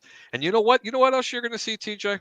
Because a lot of people were talking. I guess Bruce Arians made a comment that, this team's not playing as much man because they're not able to. That's just not the case. They're still playing a lot of man. They're disguising it. They're dropping back. I'm still seeing a little lack of discipline, especially with gap integrity on the defensive line and where the linebackers are lining up. This will all get straightened out. If they don't blitz and they play zone and they force Herbert into a mistake, Herbert will give him the ball at least twice, and Harbaugh is going to blow his brains out. I'm not blow his brains out, but he's going to lose his Blow a mind, is gasket. what I meant. Blow Blow a gasket. gasket. All right. So I like that. Is the biggest challenge in your opinion, TJ, coming into this game? Khalil Mack, Joey Bosa, this offensive line, because I'm concerned about it. Harry brought up a great point. He went back, watched the game film there. He said that Baker got the most time. Baker's holding the ball. The wide receivers are not 3 getting seconds. inspiration. So, and still the 3 seconds. offensive line gives up 4 sacks. They give up 4 sacks versus Carolina. And now you have Bosa and Khalil Mack. Is that the biggest concern coming into this game? Because that he had not been sacked for a while. And these last couple of games, both the Panthers and the Raiders a little bit with the blitz, but they're getting home with 3 guys and 4 guys, 3-man rush, 4-man rush. So that's another key in this one. But I mean, they're the first ones to tell you there were some throws there, and Baker Mayfield didn't pull the trigger, or when he did, he threw errantly. So he's got to be on point. Nobody's healthy at this point. Nobody's 100% healthy. He is banged up. He's got an injured toe. He's got an injured Achilles and calf that got stepped on in Carolina. Let's see if we can get him healthier, because I think that's a factor. But I like what the Greek is selling here on a Wednesday night. Go out to the West Coast here, where the Bucks traditionally, they struggle. In their history, they've struggled, but recently they've had a lot of wins. I was part of the win the last time they ever played the Chargers in San Diego. I was part of that with Dirk Cutter's Buccaneers back in, I believe that's 2016. It is 2016. Where Phillip Rivers, I think, threw 4 interceptions in the fourth quarter. He threw at least 3 of them, 4 of them in the fourth quarter.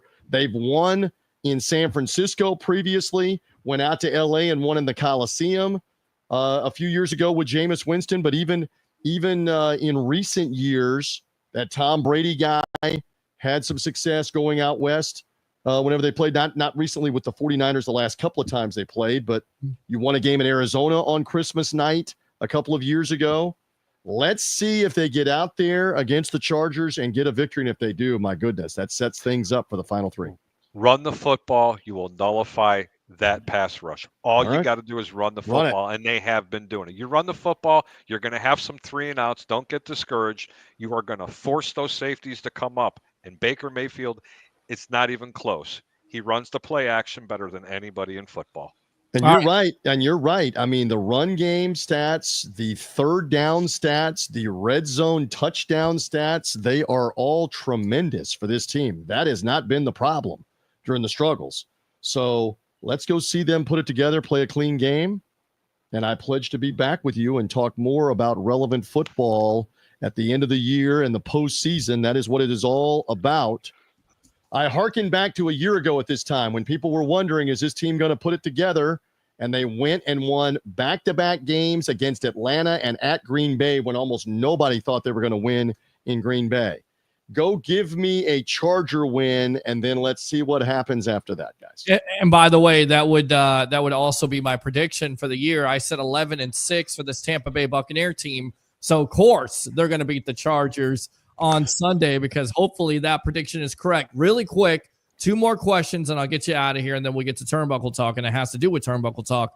Deion Jones signs with the Bucs this week from the Atlanta Falcons. First and foremost, was your first thought that game-clinching 30th interception against Jameis Winston? Jameis Winston, right. Where were you? Give us the story on that. And what do you think Jones provides to that linebacking core for this Bucs team going? They're desperate because they don't have enough healthy bodies right now. And so they need depth. They need help with special teams with these different linebackers that they're using. So, yes, I mean, that's the guy that for all time is the bookend on Jameis Winston. His first pass in a regular season NFL game is a pick 6 against the Titans. His last one is a pick six in the Falcons game to Deion Jones in an overtime setting with the Bucs. So I don't know how much he's going to be able to help, especially here late in the year. We'll see. They're trying to get either Britt or J.J. Russell healthy at the end of the year. Again, back to Levante David. What a hero, what a warrior. He played most of that game as the only linebacker out on the field. They're playing a safety down with him because they're so injured and beat up. They're having to make adjustments, and Levante still got 10 tackles in the game and making plays all over the field. So stay tuned. Stay tuned on what the Buccaneers can do defensively, but play a clean game with the penalties. We've seen too many penalties. Turnovers. Don't be your own worst enemy out in LA, and I like the chances. Let's see what happens. And one last thing for I know I want to say this because Harry always teases me about wrestling talk. But you, my friend, are also a wrestling fan. Not so much the present day. Thank you, but Jesus. back in the day. The present day, you can have a lot of this, but back in the day. You do know that Saturday Night Main Event is coming back on Saturday night on NBC at 8 o'clock. Give me a memory from Saturday Night Main Event that you can think of. You would always watch Tampa's Hulk Hogan in those matches against whomever back in the 80s because it was on in place of Saturday Night Live. Now, this is going to be earlier in the night, right? It's not on at 11:30. 8 o'clock. That's almost past the Bucs sideline guys' bedtime at this point if we're talking about 1 a.m. and 2 a.m. To watch the wrestling. But for the wrestling people, you're going to be fired up. I enjoy going back and looking at the nostalgic stuff and seeing all that. I was aggravating my wife earlier tonight because I was watching one of the nostalgic wrestling things about Bret the Hitman Hart and the whole thing about his demise with the WWF, the WWE back in the day. And that's going back in the 90s. I'm not so much a present day guy, though, but I understand there's still an audience for it and it's still going. It's amazing that it is. It's still rolling. I want to give TJ a little warm, fuzzy feeling before you go. In some of the sites, whether in Las Vegas or whether it's the Hard Rock, the Tampa Bay Buccaneers are an underdog by 2.5 to 3 points. Some of the sites even have them 2 points. Even in the condition that the Tampa Bay Buccaneers defense is in, if this game was in Tampa, Tampa would actually be favored in this game. I just wanted to give you a little food for thought. I'm surprised. This is not the scary Charger team that everybody. I'm surprised that they're not a bigger favorite, and maybe it's the Herbert injury status. I would be surprised that they're not like a 6-point favorite or something. Or something. No, Vegas isn't stupid. They're seeing the same thing that I'm seeing. I'm not kidding you. All right, let's have a successful Sunday, a happy post-game show, and I pledge to be back with you boys at some point here on the Sports Web whenever you need me. Put the bat signal up, all right? All right, there you go. The media icon, Mr. TJ Rives of the Buccaneer Radio Network. Thanks a lot for your time here on the Sports Web, my friend. All right? See you, boys. Be blessed. Right. Travel safely, brother. Good stuff right there. Great guy, man. Great guy. He is. I know you want to get out of here. Give me some final thoughts on this extended version, unless you want to hang out. No, I'm not doing this. I can't. I want you to tell, hey, Ralphie, how you doing, little brother? Hey, what's going on, Harry? Ralphie, I'd be remiss not to be able to say hello to you. You know I love you. I appreciate all the DMs you throw to me. I always hit the like icon for you because you're one of my buddies. I hope you're doing well. I'd like to wish you a Merry Christmas, but I do want to give some final thoughts to everybody. Look, I don't give many picks out lately. I don't have the over-under show going. I appreciate the people that do blow up my direct messages and they want to know who I like and giving you picks. Don't be lazy. Jump on this game with Texas -11 right now against Clemson. This is one of the best games. This is almost like a gimme. I'm not kidding you. Unless there's some act of God that creates where half the team for Texas just doesn't want to play. That's the only reason why they don't cover the points in this game. But listen, as always bet responsibly. And as I always say, keep your bets low and your returns high. Thanks for tuning in. Ralph, Peter, have a really good night, but I've got to go 7 up between the sheets, brother. I'm tired. All right, good stuff. Harry, the great handicapper extraordinaire, out of here. Let's talk about Turnbuckle talk. Hold on a sec here. I want to go out to the phone lines here really quick as I'm starting to lose my voice as we're going long, but let's go ahead and lead off Turnbuckle talk with Dave from Tampa with Ralph Williams. What's going on, buddy? Welcome to the Evolution. You guys, amazing. Talking about the Sun Devils earlier as a dark horse. So real quickly, There's the fight song. Echo Yes, from we the were. Buttes, Yes. Give him hell, Turnbuckle. There you go. I know you're a wrestling fan really quick. So stand by because we're going to get into some of this wrestling. But really quick, Saturday night main event. Are you watching at Saturday, 8 o'clock on NBC? Yeah, absolutely. I was trying to look at this card, and I'm so happy that they worked out a deal with NBC and Peacock. And now, are they going to be doing multiple Saturday night main events? Well, and I believe they are. And by the way, this is the return, Ralph, of Jesse the Body Ventura.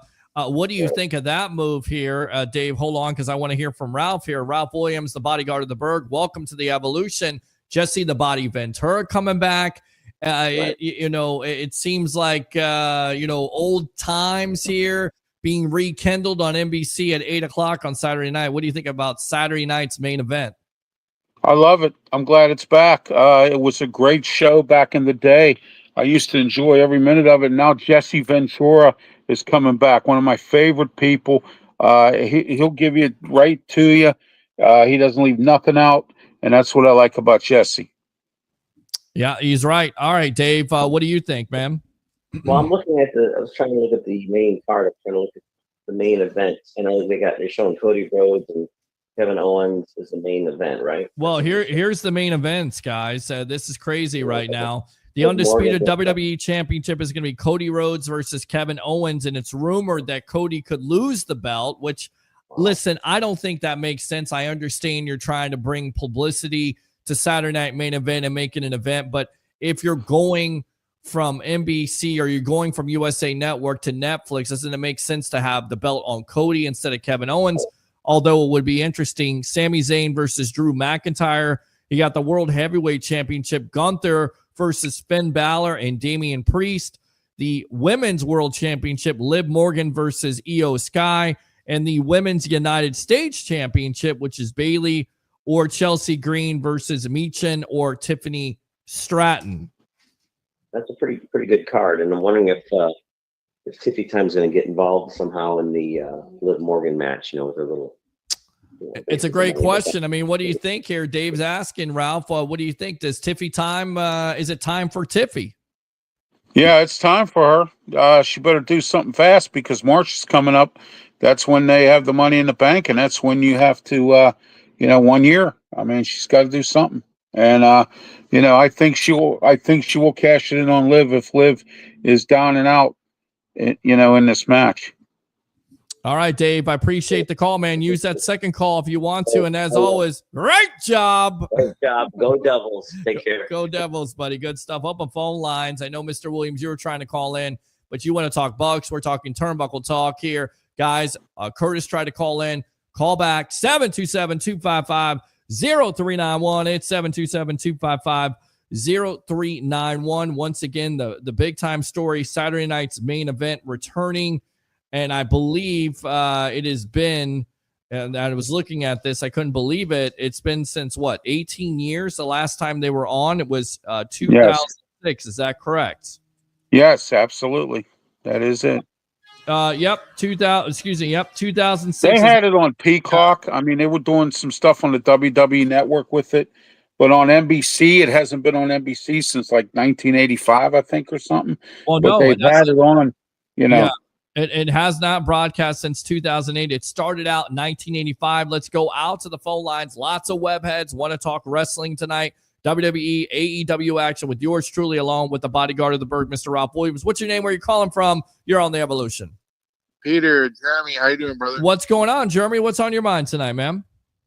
Excited for main event Saturday night, man. We got some interesting cards. I'm excited to see Drew McIntyre back. It should be a fun match for him and Sami Zayn. And I'm excited for, possibly Kevin Owens. I mean, I know there's rumor going around. I think, honestly, it probably won't happen. But if it did, I'd be happy for Kevin Owens.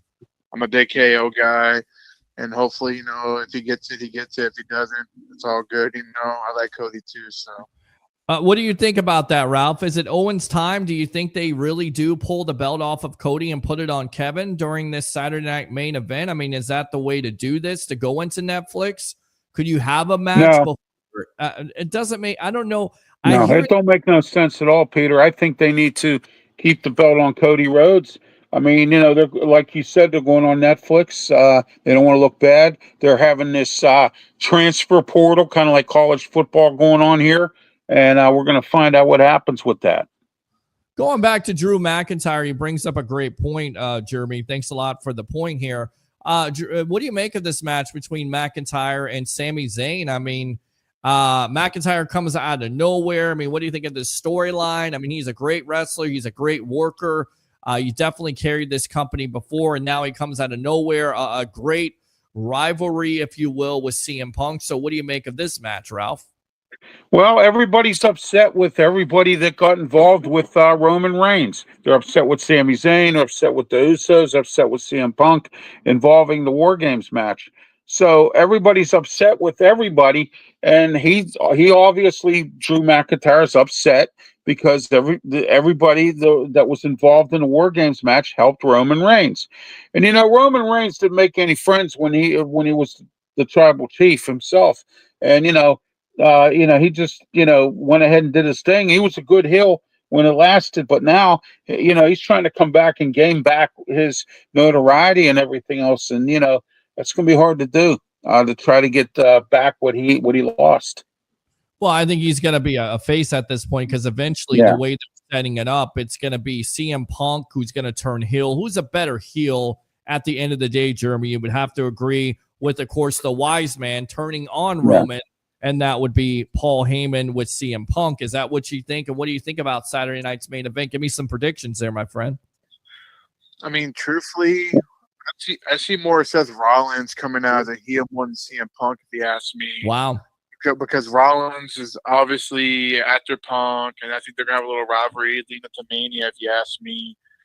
I mean, at the end of the day, I know there's rumors going around that Dwayne Johnson's not signed up for Mania coming up, but we don't know until we really know.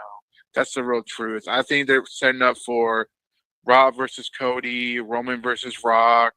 I mean, something's going to happen. I think Cody will eventually have to drop the strap. I don't think it'll be now. I do agree with y'all, too, on him not dropping the strap before Netflix.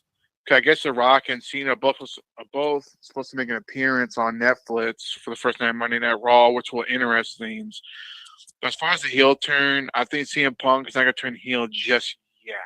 Well, not yet. No, they're setting it up, though. You can see they're setting it up there. They're setting it up with Paul Heyman. For me, and I was thinking about this today while eating lunch, you could go ahead and do Roman versus The Rock, which a lot of people expected last year. You could also do Cody versus The Rock, which I think the storyline is there. You broke my heart. We don't know what it is. Was it a Rolex? What was it? Or you could do a three-way with Cody versus The Rock versus Roman Reigns. Ralph, in your opinion, where do you go WrestleMania 41? Is it Rock versus Roman? Is it Rock versus Cody? Or is it a possibility of a three-way? I see a fatal four-way. You got John Cena coming back, too. And he could be involved in this. There have been matches between Cena and The Rock many different times, and they had a great rivalry back in the day. And then they had, don't forget, I think it was around the mid-2000s, The Rock came back, and him and John Cena have had some matches. So I think there could be a fatal four-way involved in this. Wow, and John Cena, I could see him wrestling possibly Randy Orton, or even Kevin Owens has talked about that wrestling match. That would be interesting, to say the least. Jeremy, what else is on your mind tonight here on Turnbuckle Talk? Well, I will say, on the women's part, obviously Io Sky's not going to take this trouble off Liv Morgan. I'll put that out there right now. It's not happening. Right. But I will say Tiffany Stratton, I think you see cashing in and taking the strap off Liv Morgan, which would create more of a rivalry with Io Sky and Rhea, because they were fighting over the title belt on the recent Raw show. Mm-hmm. So I think they're trying to pull away from Rhea and Liv and try to create a different rivalry. But I think Stratton will be a good time to cash in, take the World Heavyweight Women's Championship off Liv Morgan, and then create a different rivalry.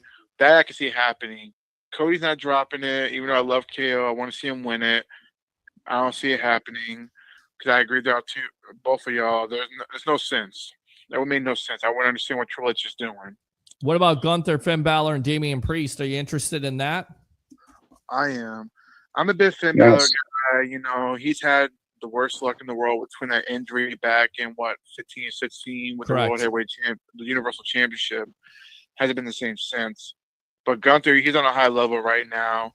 I see him going all the way to WrestleMania to defend the World Heavyweight Championship against, a big time wrestler. We don't know yet. Wait for that to come out because Gunther, I'm glad they're promoting him, getting him going. I think he's a good champion. Some fans may not agree with me. That's fine. I get it. I respect decisions. It's just too bad that Brock, couldn't come back because that would be a good matchup for Mania. But obviously, I don't see that coming either. I think Brock is done. I think he's the Vince guy. That's what happened, all the altercation and all that. And he's done. That's just my personal opinion. No, I absolutely agree with you on that, Jeremy. Good stuff, man. Appreciate the call. Use that second one if you feel froggy, my friend. All right. Yes, sir. Take care, guys. Go. Yep. Thank you. Absolutely great stuff. Open phone line 727-255-0391. It's 727-255-0391. Turnbuckle Talk. I'm your host, Peter Blake, along with the bodyguard of the Berg, Mr. Ralph Williams. Now, Kevin Owens was talking to a podcast, and he had this to say. In fact, he interviewed with Collider, not a podcast, but Collider. And he said, when I first signed with WWE, I was basically told I'll probably stay in NXT and never really see the light of day on Raw or SmackDown. And then about 8 or 9 months later, I was on Raw with John Cena. From that point on, I had WrestleManias. I had titles. I've been in the ring with my favorite wrestler of all time, and Steve Austin. I've been able to take care of my family in a way I never fathomed. He says, I love to be a world champion again. I love to main event WrestleMania Night 2 since I've done Night 1 already. I love to have a match with Rey Mysterio. Wow. But if my career ends tomorrow, I still be happy with what I've done. He also had this to say, which is very interesting. And this was Muscle Man Malcolm. He said, the answer is always Shawn Michaels if he had to wrestle somebody again. I really try pretty much every year. I think I've done trying now, though. I think it's 3 years running where he's politely said no to me. And I think the next time I ask, he'll probably just say F off to say it nicely. I think last year he literally had tricep surgery just to avoid the question. But yeah, if I could wrestle, if there's anyone I love to wrestle, it's Shawn Michaels. I'm sure he would still be able to put on a performance like no other. I have no doubt, but he's done with it. He's done. Trust me, I have tried. What do we make of these comments from Owens? Because I remember when he was on the independent circuit, when he was Kevin Steen or Kevin Stein, nobody thought anything, but there was always that potential. He always had the wrestling skill. He was always great on the mic. So he's been able to overcome all that. And then he's talking about being a wrestling world champion again. Is this foreshadowing of things to come, in your opinion? Yeah, I believe it could be. They could be pushing Kevin Owens. Don't forget, his contract was up recently, and I believe they re-signed him because he was going to go to AEW. I mean, he was going to move on. But I guess they gave him some kind of lucrative contract, and they agreed that maybe they're going to make him some kind of a champion, whether it be a world champion or a U.S. title or some kind of title of some kind. We'll see what goes on with Kevin Owens. I believe he could be a champion, but I don't think it's going to be against Cody Rhodes. Cody Rhodes is going to hang on to that for a while because right now the momentum is with him, and he's carrying the company right now. He is carrying the company right now. We're on with Ralph Williams, bodyguard of the Berg, here as we're talking about Saturday night's main event at 8 p.m. on NBC here on Turnbuckle Talk. We talked about Owens. I'll have to watch the replay on Peacock because I have to go to a church function that night. Okay. So he also, priorities, my friend. He also said it's just really how hard everyone's worked for so long. Eventually things have lined up right. People started paying attention more and realized the show's pretty great. There's a lot of talented, hardworking guys and girls here giving it their all every single week, talking about how wrestling is popular again and how it's taken an uptake with Triple H in control. Now, Booker T was asked about Kevin Owens on his Hall of Fame podcast, and he says, I wouldn't be surprised with anything right now because the business is so hot. There are so many guys that has the rocket on their back right now. You could pretty much put it on the plethora of guys, and I think we'll get the same result right now. I really believe that. So if it happens, hey, man, I'm going to be all in for Kevin Owens because that dude has put in his time. He has paid his damn dues to see Kevin Owens actually cash in. It'll be great, man. That was, of course, Booker T.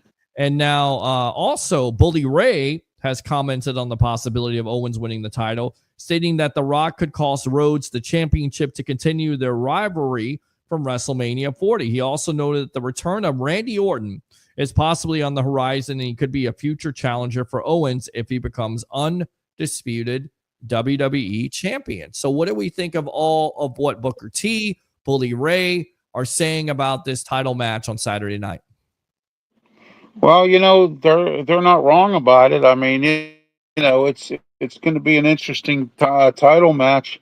I tell you what, Saturday night's main event, the card looks very good. And, it's the debut show, and they have to make the card look as good as it does. It's almost like watching one of the pay-per-views. And I hope they continue to do this, and it doesn't get stale. And I don't think it will.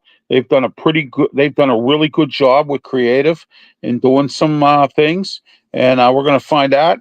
It's Jesse Ventura's back, and it's on NBC. So here we are. Saturday night's main event is here. It's coming. It's this Saturday.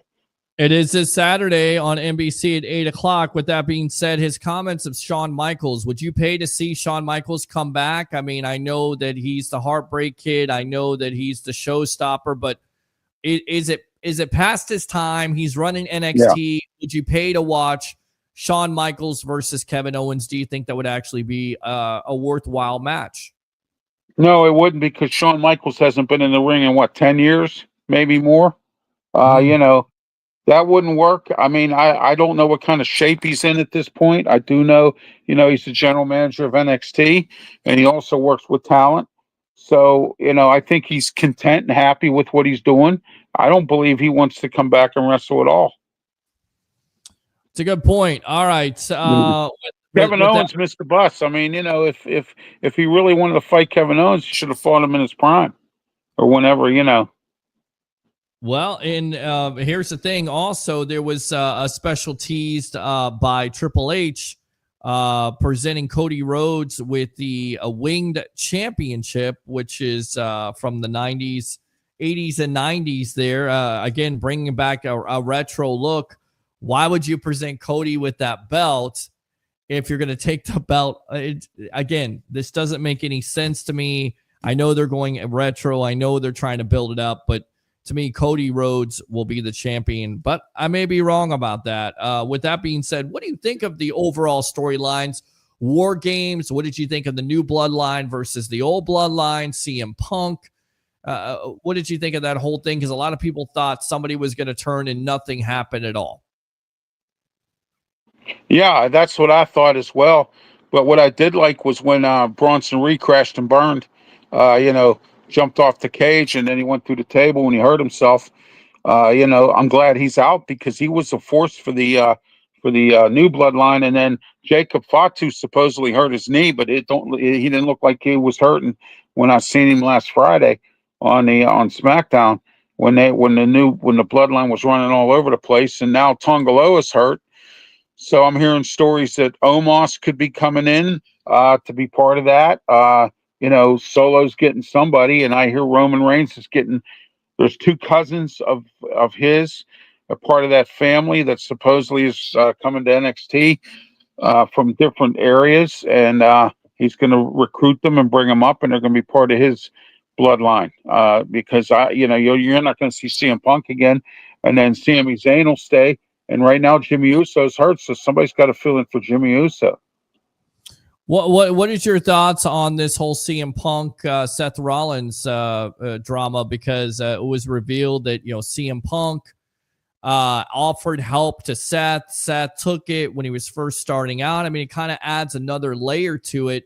Do you think eventually that both of these wrestlers are going to meet up at WrestleMania 41? Is that the eventual? Is this how it's going to play out? Is it, for me, I think that's how it should play out. And then afterwards, then you address CM Punk versus Roman Reigns. But for right now, I believe it's CM Punk versus Seth Rollins. Is that where you go with it?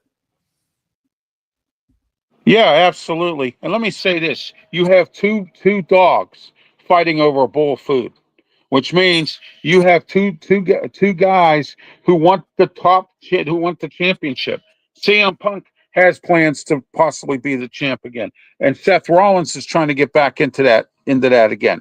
So with that, you have two dogs trying to go after one bowl of food, and we're going to find out what happens here. I like this this thing here, this creative thing with Seth Rollins and CM Punk. I like it. I think it's going to be a great rivalry.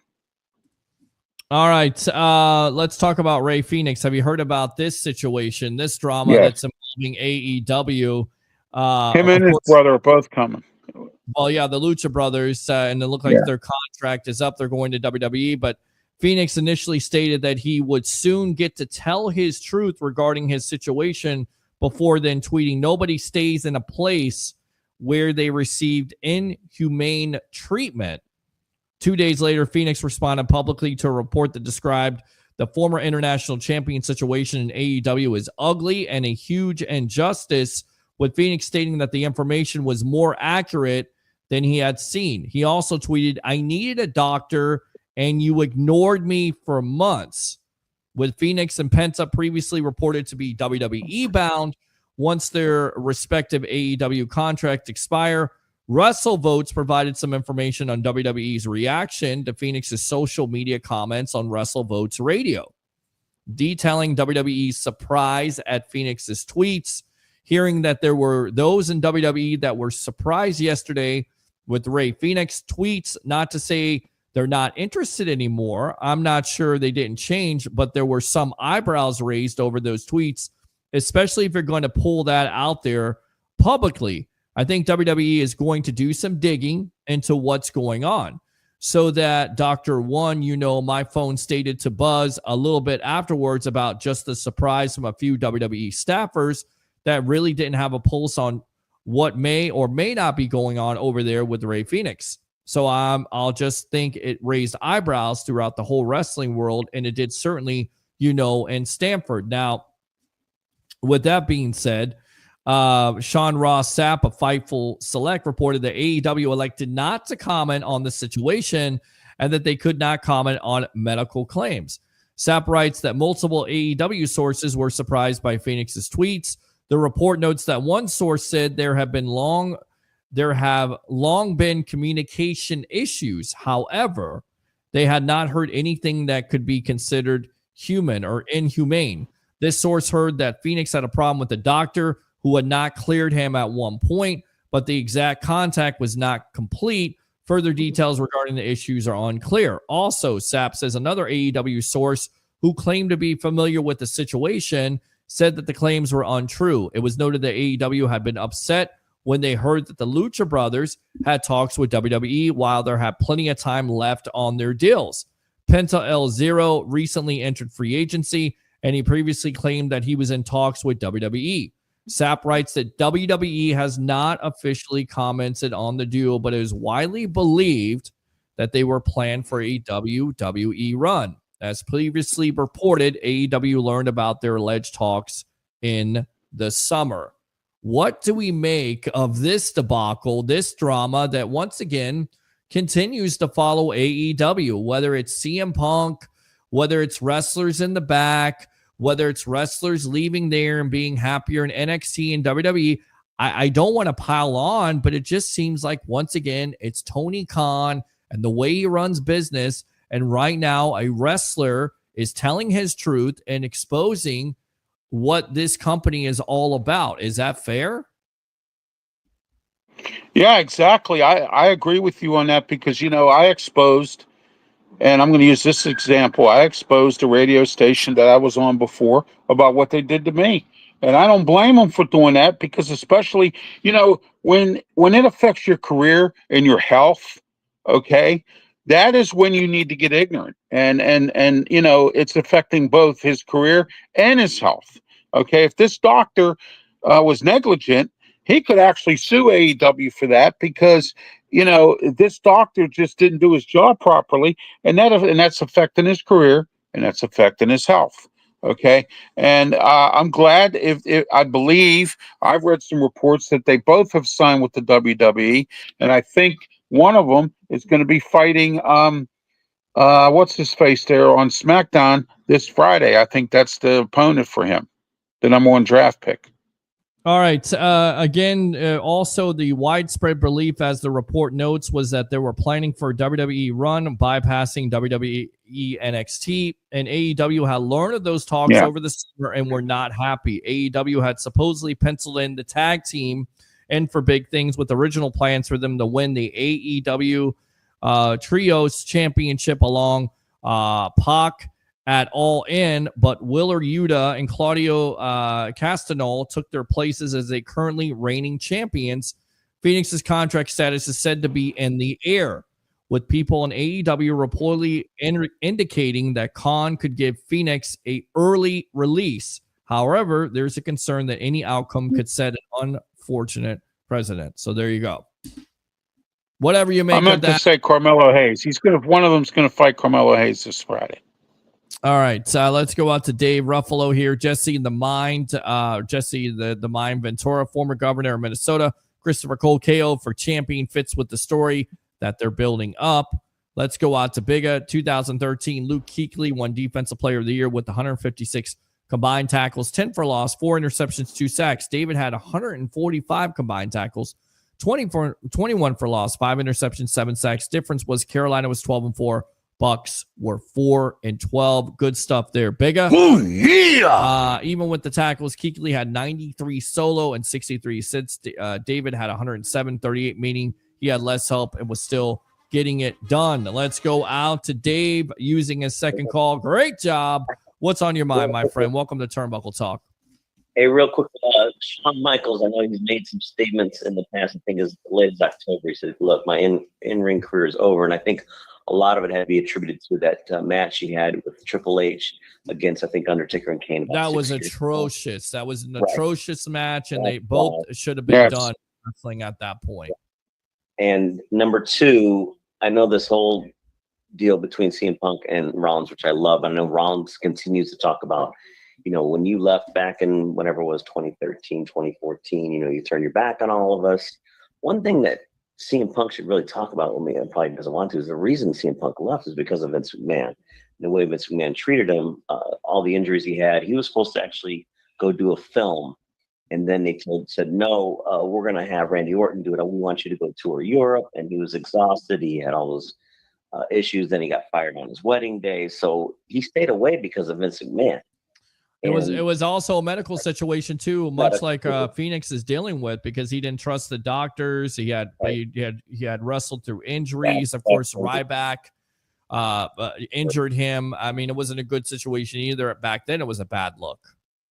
Absolutely, I know that they want to hype it up, but I think when they keep continuing to say, "Oh, he turned his back on WWE," it's because of the fact that he couldn't go back to work with Vince McMahon. I know he came back technically when that background, the show they did on Fox, he was an announcer, but that was different because he was a Fox employee. Correct. But I think they should bring that up. But again, I'd love to see CM Punk and Rollins at WrestleMania. So no, for Shawn Michaels versus KO, you don't want to see that match, but you want to see Seth Rollins versus CM Punk.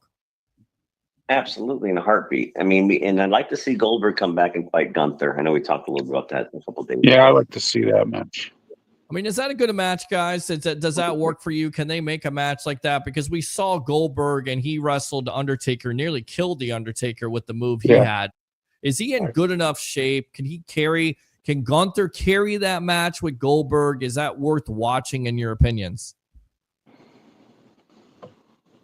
You think, Rob? Go ahead, Dave. Oh, it's me. I think you wanted. Yeah, okay. I believe Goldberg's in great shape. I mean, I know he's 57, 58 years old.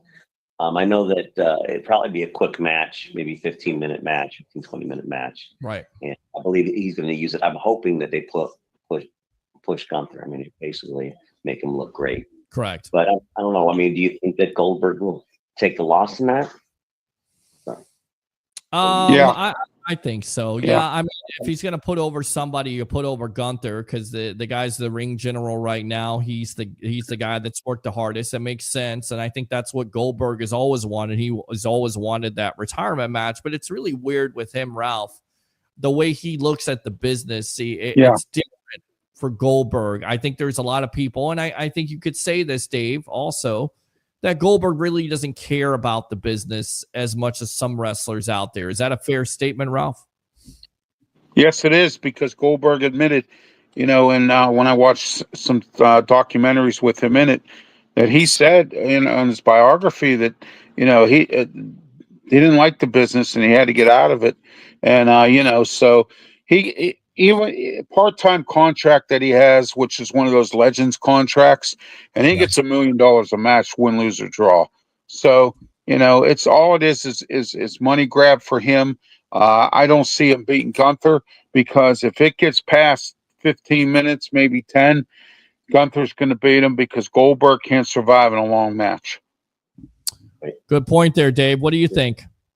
I agree with what you're saying. I believe that he only could go for maybe 15, 20 minutes. I mean, I think the purpose of the match is just to show, he wanted to have one last retirement match. He wants to go out on his terms. Again, he probably doesn't have that passion like you talked about, like other wrestlers, as far as he said he had to get out of WCW and all the other things that happened, him and Bret Hart, the concussion and everything else. But I believe that I would still watch the match. I'm excited for it. I'm happy for Goldberg. I think it'd be great for Gunther as well. So I'm looking forward to hopefully that'll come on as well. As long as Rollins and CM Punk hopefully will main event. We'll see maybe Rock and Roman. It's going to be a great WrestleMania 41. So it is going to be a great WrestleMania 41. Dave, thanks a lot for the time, man. Thank We you, guys. appreciate the Great calls job. for the night. Great job. Yeah, absolutely. Great job. So let's go ahead and wrap it up with that there with the final thoughts here on Turnbuckle Talk, as we went a little bit late tonight. I appreciate your patience, but we had the media icon TJ Rives breaking down some nostalgia and also breaking down that Bucks Chargers game. So give me some final thoughts here, as the main story of the night has been Saturday night's main event. How much are you looking forward to it, and some final thoughts for Turnbuckle Talk?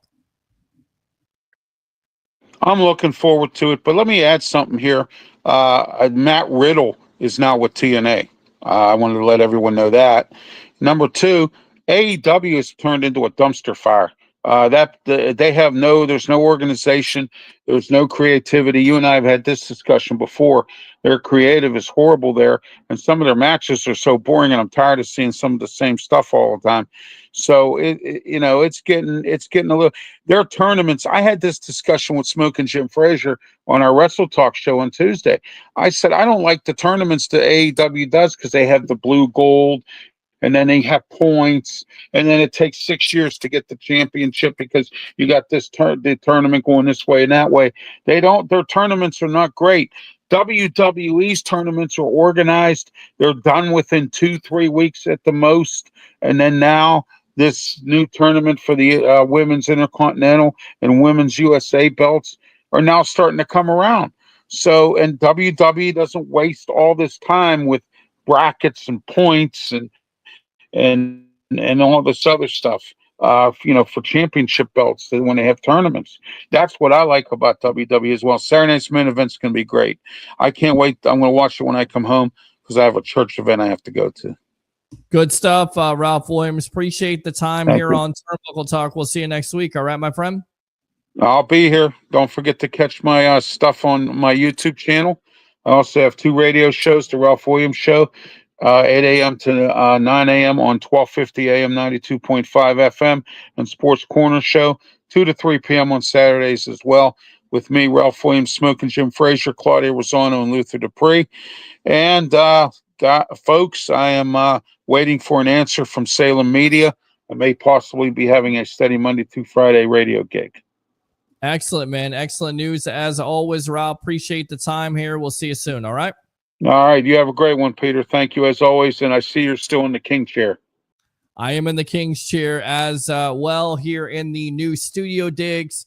I don't have the Sports Web logo. We're trying to work that out, but I think this shot is a lot better, honestly. Let's just try something here for a minute. Let's play around with something. Now that's going to cover my head. Let's see that. That may be good. That may be the winner right there. That kind of looks good, right? I mean, we'll go ahead and kill that right there. Look at that. Maybe we'll go with that. Maybe we'll go with that right there. Thanks a lot to all the guests of the night. Of course, the legend himself, Mr. Leo Haggerty, former Coach Scout and now media member of Night Sports Productions and Amped Up Sports. Mr. Ryan Neal, newest analyst of Amped Up Sports. Harry the Greek, professional handicapper extraordinaire. We had the media icon, Mr. TJ Rives, getting you ready for Bucks versus the Chargers, which, by the way, we should be out on Sunday at Ferg's, giving you the pre, half, and post-game editions, getting you ready for that big-time game at 4 o'clock, most likely starting about 2 or 2:30. Yours truly, Harry the Greek, Ray Kennedy, and who knows, maybe we'll get the legend out there, Leo Haggerty, and, of course, Ralph Williams, the bodyguard of the Berg. Don't forget, wrestling fans, Saturday night main event, Saturday night on NBC at 8 o'clock. Guys, like and subscribe to the Sports Web on YouTube. Friend me on Facebook. I'm going to keep it real low because the roommates are sleeping. Bring your passion. Bring your excitement. Just don't bring any nonsense. I'm your host, Peter Blake, your Rolex reporter. What time is it? It's my time. And for fans of the Sports Web and the Tampa Bay Sports Fan, it's your time. We'll see you next time on the evolution of Sports Talk Television. Guys, have a good night. And as always, go Bucks.